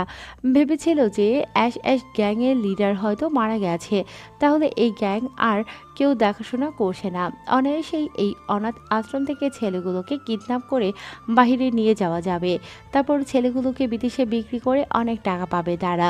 কিন্তু তাদের ভাবনার শেড ঘেটে এমন দৃশ্য দেখে তারা চিন্তা ভাবনার আগেই সবাই মাটিতে লুটিয়ে পড়তে লাগে। গুলি বর্ষণ হচ্ছে যেন বুঝে উঠতে পারছে না কোন দিকে পালাবে তারা। দৌড়ে মেন গেটের দিকে যেতে লাগে তারা, কিন্তু বাহির থেকে আগে থেকেই স্বাধীন গেটটা লাগিয়ে দিয়েছে। তারপর অ্যাশেজ গ্যাংয়ের সবাই গেটের দিকে গুলি করতে লাগে। নিমেষেই আশ্রমটা মৃত্যুপুরীতে রঞ্জিত হয়ে যায়। তারপর স্বাধীন বা অকিটকি দিয়ে ফায়ার বন্ধ করতে বললেই সবাই গুলি করা বন্ধ করে দেয়। তারপর এক এক করে সবাই গাড়িগুলোর দিকে গান নিয়ে এগোতে লাগে। গাড়িগুলোর ভেতরে গিয়ে দেখে কেউ আর জীবিত নেই, সবাই মারা গেছে। তারপর স্বাধীন মেন গেটের কাছে গিয়ে ছেলেগুলোর পালস চেক করে দেখে এরাও মারা গেছে। প্রায় 100 জনের মানুষের নিথর দেহ মাটিতে লুটিয়ে রয়েছে। তারপর স্বাধীন অনাথ আশ্রমের মেন গেটটা শিকল খুলতেই বাইরের দিকে তাকিয়ে দেখে একটা ট্রাক দাঁড় করানো। তারপর স্বাধীন ট্রাকের কাছে গিয়ে দেখে কেউ নেই, বোধহয় গুলি করার শব্দে পালিয়ে গেছে সবাই। তারপর স্বাধীন পুনরায় অনাথ আশ্রমের ভেতরে চলে আসে। তারপর একটা ছেলেকে উদ্দেশ্য করে বলে, বাইরে গিয়ে দেখো একটা ট্রাক দাঁড় করানো, ট্রাকটা ভিতরে নিয়ে আয়। তারপরে ছেলেগুলোকে লোড করে নদীতে ফেলে দিয়ে আয়। স্বাধীনের কথা অনুযায়ী একটা ছেলেকে ট্রাকটা নিয়ে আসে। তারপর অনাথ আশ্রমে থাকা নিথর দেহগুলো ট্রাকে লোড করে নদীতে ফালিয়ে দেওয়ার জন্য। ধীরে ধীরে গ্যাংস্টার জগতে রাজ করতে লাগে অ্যাশেজ গ্যাং। অ্যাশেজ গ্যাংয়ের নাম শুনলেই সবাই অবাক হয়ে যায়, ভয়ে কাঁপতে লাগে থরথর করে। সে থেকে সবাই ভয় পেতে লাগে অ্যাশেজ গ্যাংকে। এরপর থেকে কেউ আর অনাথ আশ্রমের দিকে কুদৃষ্টিতে তাকায়নি। ধীরে ধীরে স্বাধীনের বয়স হয়ে যায় 18+। নিয়ম অনুযায়ী অনাথ আশ্রম থেকে বের করে দেয় স্বাধীনকে। তারপর থেকেই পরিচয় হয় সজীবের সঙ্গে। বর্তমান ও আচ্ছা, তাহলে এই তোর ভয়ঙ্কর রূপ। অনেক শুনেছি যে এসএস গ্যাং সম্পর্কে, কিন্তু কখনো ভাবিওনি যে আমি কিনা এসএস গ্যাংয়ের লিডারের স্বাধীনের সঙ্গে থাকি। বস, আপনাকে অনেক গালাগালি করেছি বস, প্লিজ আমাকে মাফ করে দিন। সজীবের এমন কথা শুনে স্বাধীন হাসতে লাগে। সবাই হাসি থামিয়ে পুনরায় সজীব বলে, আচ্ছা, বুঝতে পারলাম তোর গ্যাংস্টার হওয়ার গল্প, কিন্তু তুই যে বললি শেখ ইন্ডাস্ট্রির মালিক, এখনও তুই আছিস? জানতে চাস কিভাবে আমি জানলাম শেখ ইন্ডাস্ট্রির মালিক এখনও আমি আছি? আমি কাজ থেকে একদিন ফেরার সময় অনেকগুলো ছেলে আমাকে কিডন্যাপ করে। তারপরে কিডন্যাপ করে সিরাজগঞ্জে নিয়ে যায় আটকে রাখার জন্য। কিন্তু তারা তো আর জানে না কাকে কিডন্যাপ করেছে। তারপর তাদেরকে মেরে সেখান থেকে আমি পালিয়ে আসি। তারপর আমার ছেলেপেলেদেরকে ইনফর্ম করলে তারা খোঁজ নিতে লাগে কী জন্য আমাকে ওরা কিডন্যাপ করলো। আমি তো অনেক ভীত হয়ে যাই। না জানি ওরা আমার এত বছরের ভয়ঙ্কর রূপ বুঝতে পারলো নাকি, এই চিন্তায় ছিলাম। আমার ছেলেপেলেদেরকে লাগিয়েও বুঝতে পারি না। হঠাৎ একদিন জানতে পারি একটা উকিল প্রতিনিয়ত যাওয়া আসা করছে অনাথ আশ্রমে। তারপর তার খোঁজ নিয়ে দেখা যায় যে আমাকে খুঁজছে, কারণ আমার বাবা আগে থেকেই জানতো তার এই বিশাল সয় সম্পত্তির দিকে অন্য কারোর নজর আছে। তার কারণেই সে আগে থেকেই সম্পত্তি আমাকে লিখে দিয়ে যায়। যখন আমার বয়স হবে 22 বছর, আমার জীবনের আশঙ্কা থাকায় বাবা দলিলে এই লিখে দিয়ে যায় যে যদি আমি না বাঁচি কিংবা মারা যাই তাহলে এই সয় সম্পত্তি সবগুলো বাংলাদেশ সরকারের আন্ডারে চলে যাবে। তাই যেভাবেই হোক ওরা আমাকে জীবিত চাচ্ছে, আর একটা সই নেওয়া হলেই ওরা আমাকে মেরে ফেলবে। কিন্তু ওরা তো জানে না আমি কে, জানলে কখনো হয়তো আমার দিকে ফিরে তাকাতও না। কথাটা বলেই স্বাধীন হা হা করে হাসতে লাগে। অন্যদিকে সজীব আর ঈশিতা স্বাধীনের দিকে হা করে তাকিয়ে আছে। বিশ্বাস করতে পারছে না স্বাধীনের বলা কথাগুলো শুনে, যেই শেখ ইন্ডাস্ট্রি বাংলাদেশের টপ অন ইন্ডাস্ট্রি সেটাই কিনা স্বাধীনের। তারপর স্বাধীন, সজীব আর ঈশিতা আরও অনেক কথা বলতে লাগে। এভাবেই দুপুর পেরিয়ে কোথা থেকে দিয়ে যে বিকেল হয়ে যায় সেদিকে কারো কোনো ভ্রুক্ষেপ নেই। তখনই স্বাধীন ঈশিতা আর সজীবকে উদ্দেশ্য করে বলে, আচ্ছা, আমার ভয়ঙ্কর রূপ আর আমার জীবন সম্পর্কে তো তোমাদেরকে বললামই, এখন তোরা তোদের সম্পর্কে বলবি কি চলছে এগুলো। স্বাধীনের এমন কথা শুনে ঈশিতা আর সজীব বিষম খেয়ে যায়। কাশতে লাগে তারা দুজন। তারপর স্বাধীন তার ব্যাগ থেকে পানির বোতল বের করে সজীব আর ঈশিতার দিকে এগিয়ে দিয়ে বলে, এই নে পানি খা, কিন্তু সত্যিটা বলতে হবে। তারপর পানি খাওয়া শেষ হলে সজীব স্বাধীনকে বলে, তোর কথার আগামাথা কিছুই বুঝলাম না। আমাদের সম্পর্ক মানে? হা হা হা, তুই হয়তো ভুলে গেছিস আমি এসএস গ্যাংয়ের লিডার। আমি মানুষ দেখলেই বলে দিতে পারি, এখন নিজের মুখে স্বীকার করবি না আমি বলবো? থাম ভাই, থাম। আর কিছু লুকাতে চাই না তোর কাছ থেকে। তোর এই ভয়ঙ্কর রূপ দেখে আমি নিঃসন্দেহে বুঝতে পারছি তুই আমাদের সম্পর্কে সব কিছুই জেনে গেছিস। আমি আর সজীব একে অপরকে ভালোবাসি অনেক বছর ধরে, কিন্তু কেউ কাউকে বলিনি। রিসেন্টলি কয়েক মাস আগে আমি সজীবকে বলি। সজীব আমার প্রপোজটা অ্যাকসেপ্ট করে নেয়। তোকেও বলতাম আর কয়েকটা দিন পার হলে। তখন স্বাধীন চিন্তিত কণ্ঠে ঈশিতাকে তাকে উদ্দেশ্য করে বলে, আচ্ছা আঙ্কেল আন্টি কি তোদের রিলেশনটা মেনে নেবে? তখন ঈশিতা হাসতে হাসতে বলে, কি বলছিস তুই? মেনে নেবে না মানে? এমনিতেই মা বাবার তোমাদের দুজনকে অনেক ভালোবাসে, নিজের ছেলেদের মতো। আর মা বাবাকে বললে কখনোই দ্বিমত করবে না আমার উপর দিয়ে, সেটা তো তুমি ভালো করেই জানো। এভাবে কথা বলতে বলতে অনেকটা সময় পার হয়ে যায়। হাসি আনন্দ ফুর্তি করতে করতে তারপর কলেজ ক্যাম্পাস থেকে বেরিয়ে রাস্তা ধরে হাঁটতে লাগে তারা। একটু পর রেস্টুরেন্টে চলে যায় তারা। তারপর খাওয়া দাওয়া শেষ করে বাসায় চলে আসে। সন্ধ্যা পেরিয়ে রাত হয়ে যাওয়ায় স্বাধীন আর সজীব দুজনেই পড়তে বসে। তখনই স্বাধীনের ফোনে কেউ একজন ফোন করে। ফোনটা রিসিভ করতেই ওপাশ থেকে বলতে লাগে, ভাই সরি এই অসময়ে আপনাকে ফোন করার জন্য, কিন্তু একটা আনন্দের বিষয় আছে যা আপনাকে না বললেই নয়। এত হেয়ালিপনা না করে কি বলবি বল। ভাই আমরা জানতে পেরেছি ইমরান খান আমেরিকা থেকে বাংলাদেশে আসছে, আজকে রাতেই ফ্লাইট। স্বাধীন মারুফের কথা শুনে অনেকটাই খুশি হয়। ইমরান খান এয়ারপোর্ট থেকে বের হওয়ার পর কোথায় যাচ্ছে, কি করছে, সব ইনফরমেশন আমি জানতে চাই। যেভাবে পারিস তোরা ইনফরমেশনগুলো কালেক্ট করে আমাকে দিবি। আচ্ছা ভাই। কথাটি বলেই স্বাধীন ফোন রেখে দেয়। ফোন রেখে দিয়ে স্বাধীন ডেভিল মার্কা একটা হাসি দেয়। স্বাধীনকে এমনভাবে হাসতে দেখে সজীব বলে, কিরে কি হয়েছে, হাসছিস যে এমনভাবে? আরে বলিস না, ইমরান খান বাংলাদেশে আসছে আমাকে মারার জন্য। কথাটা বলে স্বাধীন আর সজীব দুজনে মিলে হাসতে লাগে। সজীব ভালো করে বুঝতে পেরেছে যে স্বাধীন কোন পর্যায়ের গ্যাংস্টার, তাকে মারা অসম্ভব। তারপর সজীব আর স্বাধীন দুজনেই মনোযোগ দেয় পড়ার দিকে। এভাবেই পেরিয়ে যায় অনেকটা সময়। হঠাৎ দরজায় এসে কেউ কড়া নাড়তে লাগে। তারপর সজীব বসা থেকে উঠে দরজার কাছে গিয়ে দরজা খুলে দেখে ঈশিতা দাঁড়িয়ে আছে। তখনই ঈশিতা স্বাধীন আর সজীবকে বলে, মা বাবা তোমাদেরকে ডাকছে খাবার খেয়ে আসার জন্য। কথাটা বলেই ঈশিতা হনহন করে চলে যায়। অন্যদিকে স্বাধীন আর সজীব ঈশিতার পিছু পিছু তাদের বাসায় আসতে লাগে। তারপর খাবার রুমে গিয়ে খাবার টেবিলে বসে পড়ে। ঈশিতার বাবার সঙ্গে স্বাধীন সজীব অনেক কথা বলতে লাগে।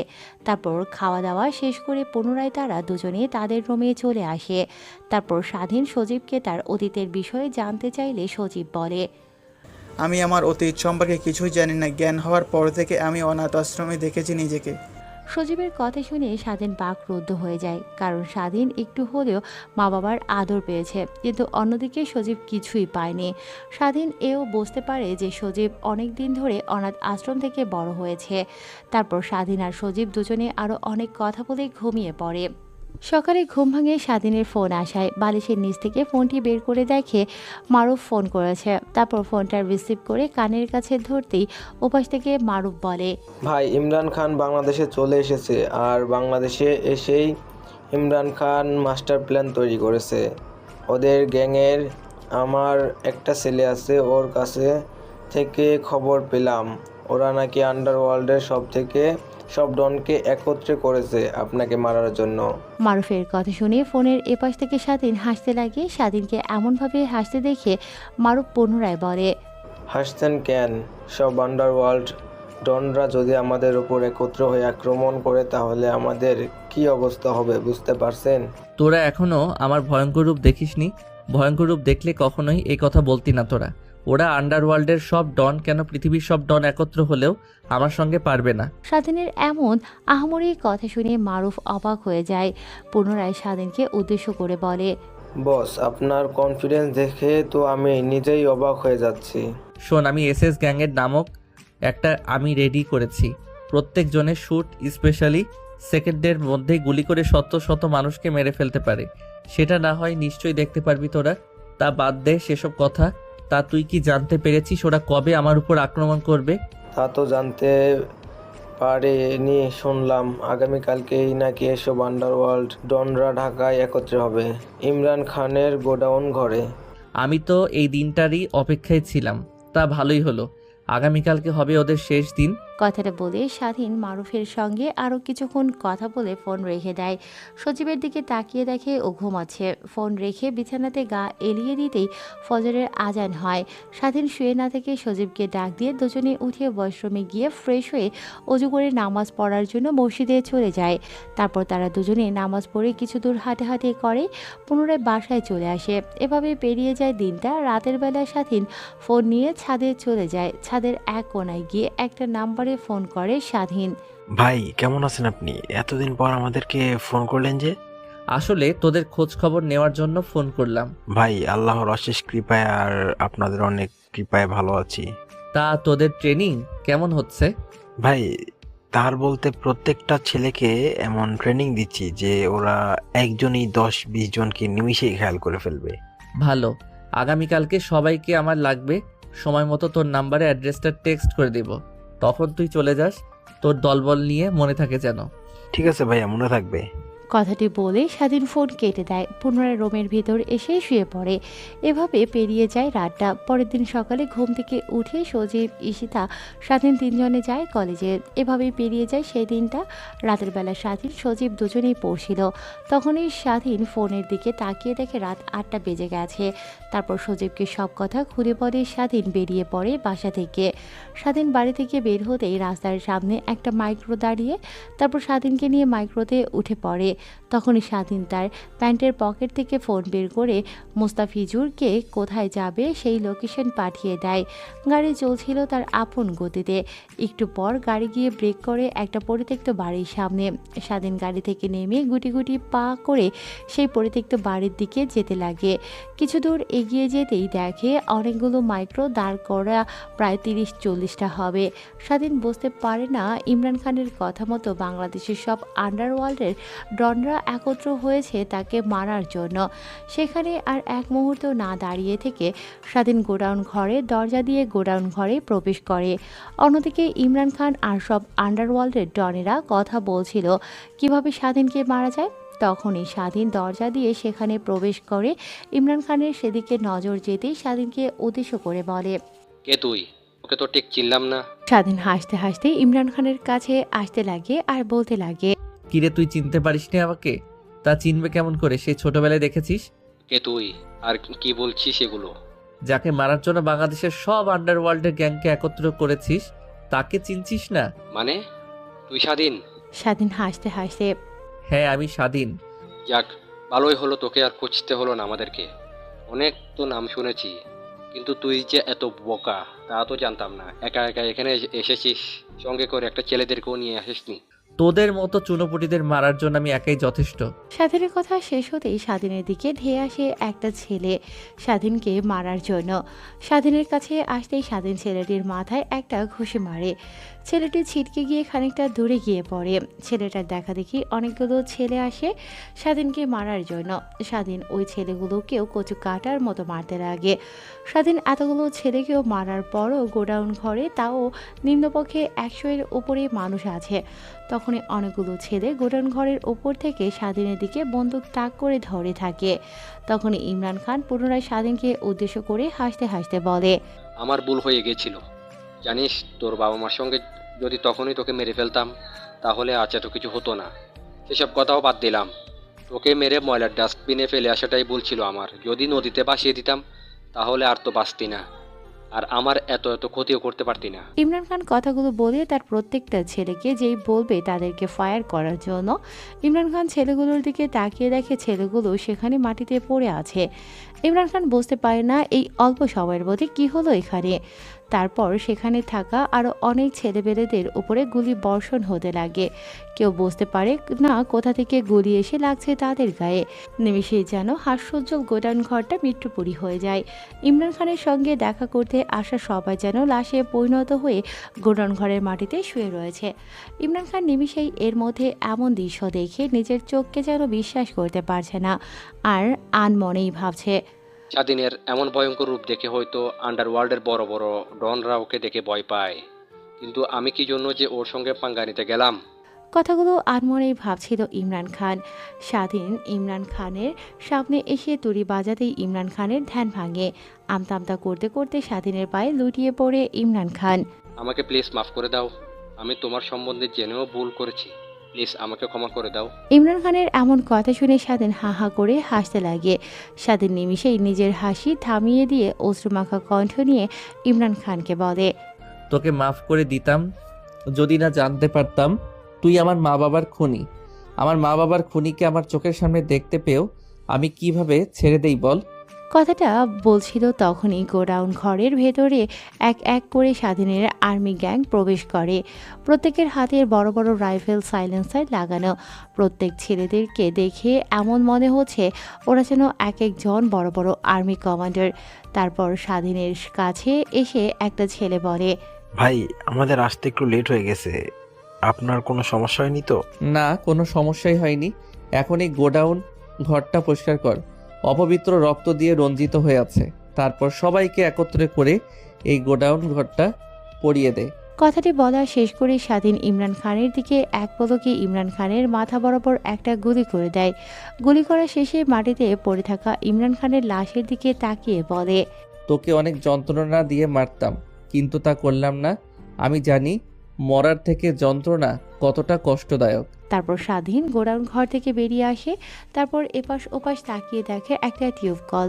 তারপর স্বাধীন টিউব কলের কাছে গিয়ে হাত মুখ ধুয়ে রক্ত লাগায়, রক্তগুলো পরিষ্কার করতে লাগে। অন্যদিকে স্বাধীনের অ্যাশেজ আর্মি ছেলেপুলেগুলো ইমরান খানের সঙ্গে দেখা করতে আসা আন্ডারওয়ার্ল্ডের ডনগুলোকে একত্র করে বেঁধে গোডাউন ঘরে আগুন লাগিয়ে দেয়। স্বাধীন সেখানে কিছুক্ষণ দাঁড়িয়ে থেকে গোডাউন ঘর পুড়তে দেখে। তারপর সেখানে আর না দাঁড়িয়ে থেকে স্বাধীন বাসায় চলে আসে। অন্যদিকে তার ছেলেপেলেরাও বাসায় চলে যায় যে যার মতো। তারপর স্বাধীন বাসায় এসে দারোয়ানকে ডাক দিতেই দারোয়ান এসে দরজা খুলে দেয়। তারপর স্বাধীন সোজা তার রুমের দরজায় কলিং বেল দিতেই সজীব এসে দরজা খুলে দেয়। সজীবের সঙ্গে কিছুক্ষণ কথা বলেই ঘুমিয়ে পড়ে। পরের দিন সকালবেলা স্বাধীনের যেন এক নতুন দিনের আবির্ভাব হয়, কারণ আজকে স্বাধীনের 22 বছর পূর্ণ হলো। তখনই স্বাধীনের ফোনে একটা ফোন আসে। মোবাইলটা টেবিলের উপর থেকে তুলে দেখে উকিল ফোন করেছে। বাবা তুমি কই আছো? আঙ্কেল, এখন আমি আমার বাসায় আছি। তোমার তো আজ 22 বছর বয়স পূর্ণ হলো। তোমার বাবার কথা মতো এতদিন আমি কাউকে জানতে দেইনি তুমি শেখ ইন্ডাস্ট্রির মালিক, কিন্তু আজ তো সবাইকে জানাতে হবে। তারপর উকিল স্বাধীনকে বলে কি কি করতে হবে। তারপর স্বাধীন উকিলের কথা অনুযায়ী কাজ করতে লাগে। তারপর কোর্ট থেকে তার কাগজপত্রগুলো তুলে সোজা তার অফিসে চলে আসে সঙ্গে উকিলকে নিয়ে। তারপর অফিসে এসে দেখে সবাই মনোযোগ দিয়ে কাজ করছে। তখন স্বাধীন অফিসের ভেতরে ঢুকে অফিসের ম্যানেজারকে ডাকতে লাগে। ম্যানেজার স্বাধীনের কাছে আসতেই স্বাধীন ম্যানেজারকে উদ্দেশ্য করে বলেন, আপনার কোম্পানির প্রত্যেকটা স্টাফ থেকে শুরু করে সহকারী কর্মচারী পর্যন্ত সবাইকে একত্র করেন। তারপর স্বাধীন তার হাতে থাকা কিছু পেপার ম্যানেজারের দিকে এগিয়ে দেয়। স্বাধীন মাথা দিয়ে হ্যাঁ বোঝায়। তারপর ম্যানেজার গিয়ে প্রত্যেকটা স্টাফ থেকে শুরু করে সহকারী কর্মচারীদেরকে সবাইকে হলের মধ্যে একত্র করে। তারপর প্রত্যেকটা কর্মচারী নিজেদের মধ্যে কানাঘুষা করতে লাগে, কেন আমাদেরকে এখানে ডাকা হলো। তারপর ম্যানেজার উকিল আল-স্বাধীন তাদের সামনে এসে দাঁড়ায়। তখন ম্যানেজার প্রত্যেককে উদ্দেশ্য করে বলে। স্বাধীনের দিকে হাত বাড়িয়ে বলতে লাগে কথাগুলো ম্যানেজার। তারপর স্বাধীন দাঁড়িয়ে সকলকে উদ্দেশ্য করে বলে, আপনারা হয়তো আমাকে চিনবেন না, এই অফিসে যারা 20 বছর ধরে কাজ করে তারা আমাকে চিনবে। আমি সেই ছোট্ট স্বাধীন। তারপর স্বাধীন সকলকে উদ্দেশ্য করে স্বাধীনের ভয়ঙ্কর অতীতের কথা বলতে লাগে, কিভাবে অনাথ আশ্রম থেকে বড় হলো, কিভাবে উকিল তাকে খুঁজে পেল, কিন্তু গ্যাংস্টার হওয়ার কথাগুলো কাউকে বলে না। স্বাধীনের কথা শুনে সবাই বাকরুদ্ধ হয়ে যায়। একটা ছেলে কিভাবে এত কষ্ট করে বড় হতে পারে। তারপর স্বাধীন এই পুরো শেখ ইন্ডাস্ট্রির মালিক হয়ে যায়। এভাবে পেরিয়ে যায় অনেক কয়টা মাস। স্বাধীন ব্যস্ত হয়ে পড়ে তার কোম্পানি নিয়ে। অন্যদিকে সজীবকে স্বাধীন তার কোম্পানিতে ম্যানেজার হিসেবে চাকরি দেয়। অন্যদিকে ঈশিতা তার বাবাকে সজীব আর তার সম্পর্কে বলাতে ঈশিতার বাবা সম্পর্ক মেনে নিয়ে দুজনকে বিয়ে দিয়ে দেয়। এভাবে চলে যায় অনেক কয়েকটা মাস। হঠাৎ একদিন দেখো পপি কে আসলো, দরজাটা খুলে দে। পপি গিয়ে দরজা খুলে দিয়ে দেখে স্বাধীন দরজার সামনে দাঁড়িয়ে আছে, মুখে হাসি নিয়ে। তারপর স্বাধীন বাসার ভিতরে প্রবেশ করে হাতে করে অনেকগুলো মিষ্টি নিয়ে। অন্যদিকে পপির বাবা স্বাধীনকে দেখতে পেয়ে বসা থেকে উঠে এসে জড়িয়ে ধরে। আরে বাবা, তুমি আজ এতদিন পরে হঠাৎ কি মনে করে আসলে? তারপর স্বাধীন সোফায় বসে পপির বাবাকে উদ্দেশ্য করে বলে, আসলে আঙ্কেল কিভাবে যে বলবো, আমার মা বাবা ইভেন আমার কোনো আত্মীয় নেই যে তাদেরকে দিয়ে আপনার কাছে প্রস্তাবটা পাঠাবো। তাই এখন নিজের বিয়ের কথা নিজেকেই বলতে হবে। কি বলতে চাচ্ছ বাবা, তুমি বলো, নির্দ্বিধায়, সমস্যা নেই। আসলে আঙ্কেল আমি আপনার মেয়েকে বিয়ের প্রস্তাব নিয়ে এসেছি। স্বাধীনের এমন কথা শুনে উকিল মুস্কি হাসি দেয়। অন্যদিকে পপি দাঁড়িয়ে থেকে স্বাধীনের সব কথোপকথন শুনছিল। তখনই পপির বাবা পপিকে ডাক দিতেই পপি তার বাবার কাছে চলে আসে। তখনই পপির বাবা পপিকে বলে, মা তুই কি বলিস, স্বাধীনের সব কথা তো শুনলি। পপি মুস্কি হাসি দিয়ে তার বাবাকে উদ্দেশ্য করে বলে, তোমরা এখন যা ভালো বোঝো তাই করো, আমার কোনো আপত্তি নেই। তাহলে হয়ে গেল। তারপরে স্বাধীন আর পপির দুজনের ঘরোয়াভাবে বিয়ে দিয়ে দেয়া হয়। বাসর ঘরের সামনে স্বাধীন ভীতু হয়ে দাঁড়িয়েছিল। অমনি সজীব আর ঈশিতা তার কাছে এসে বলে, কিরে এমনভাবে এখানে দাঁড়িয়ে আছিস কেন? ভিতরে যা, আর শোন, বিড়ালটা ভালোভাবেই মারিস। কথাটা বলে স্বাধীনকে ধাক্কা দিয়ে ঘরের ভিতর ঢুকিয়ে দিয়ে বাহির থেকে দরজা লাগিয়ে সজীব আর ঈশিতা চলে যায়। স্বাধীন ঘরের ভিতরে ঢুকতেই পপি খাট থেকে নেমে স্বাধীনের পায়ে এসে সালাম করতে লাগে। স্বাধীন পপিকে তুলে খাটে নিয়ে গিয়ে বসিয়ে দেয়। আসলে কিভাবে বলবো, তোমার বাসায় তোমাকে প্রথম দেখতে পেয়ে আমার অনেক ভালো লাগে। আপনি তো আমার বাসায় গিয়ে আমাকে দেখেছেন, আর আমি আপনাকে প্রায় 2 বছর ধরে পছন্দ করে আসছি। মানে? আসলে আপনি যে কলেজে পড়াশোনা করছেন, আমি ওই একই কলেজে পড়াশোনা করি। বোরকা পরে কলেজে যাওয়া আসা করে আপনি আমায় তেমন একটা দেখেননি বা চেনেনও না। তাহলে ওয়ান সাইড লাভ না টু সাইড লাভ? কথাটা বলেই স্বাধীন হাসতে হাসতে পপিকে নিয়ে ভালোবাসার এক অতল সমুদ্রে ডুব দেয়।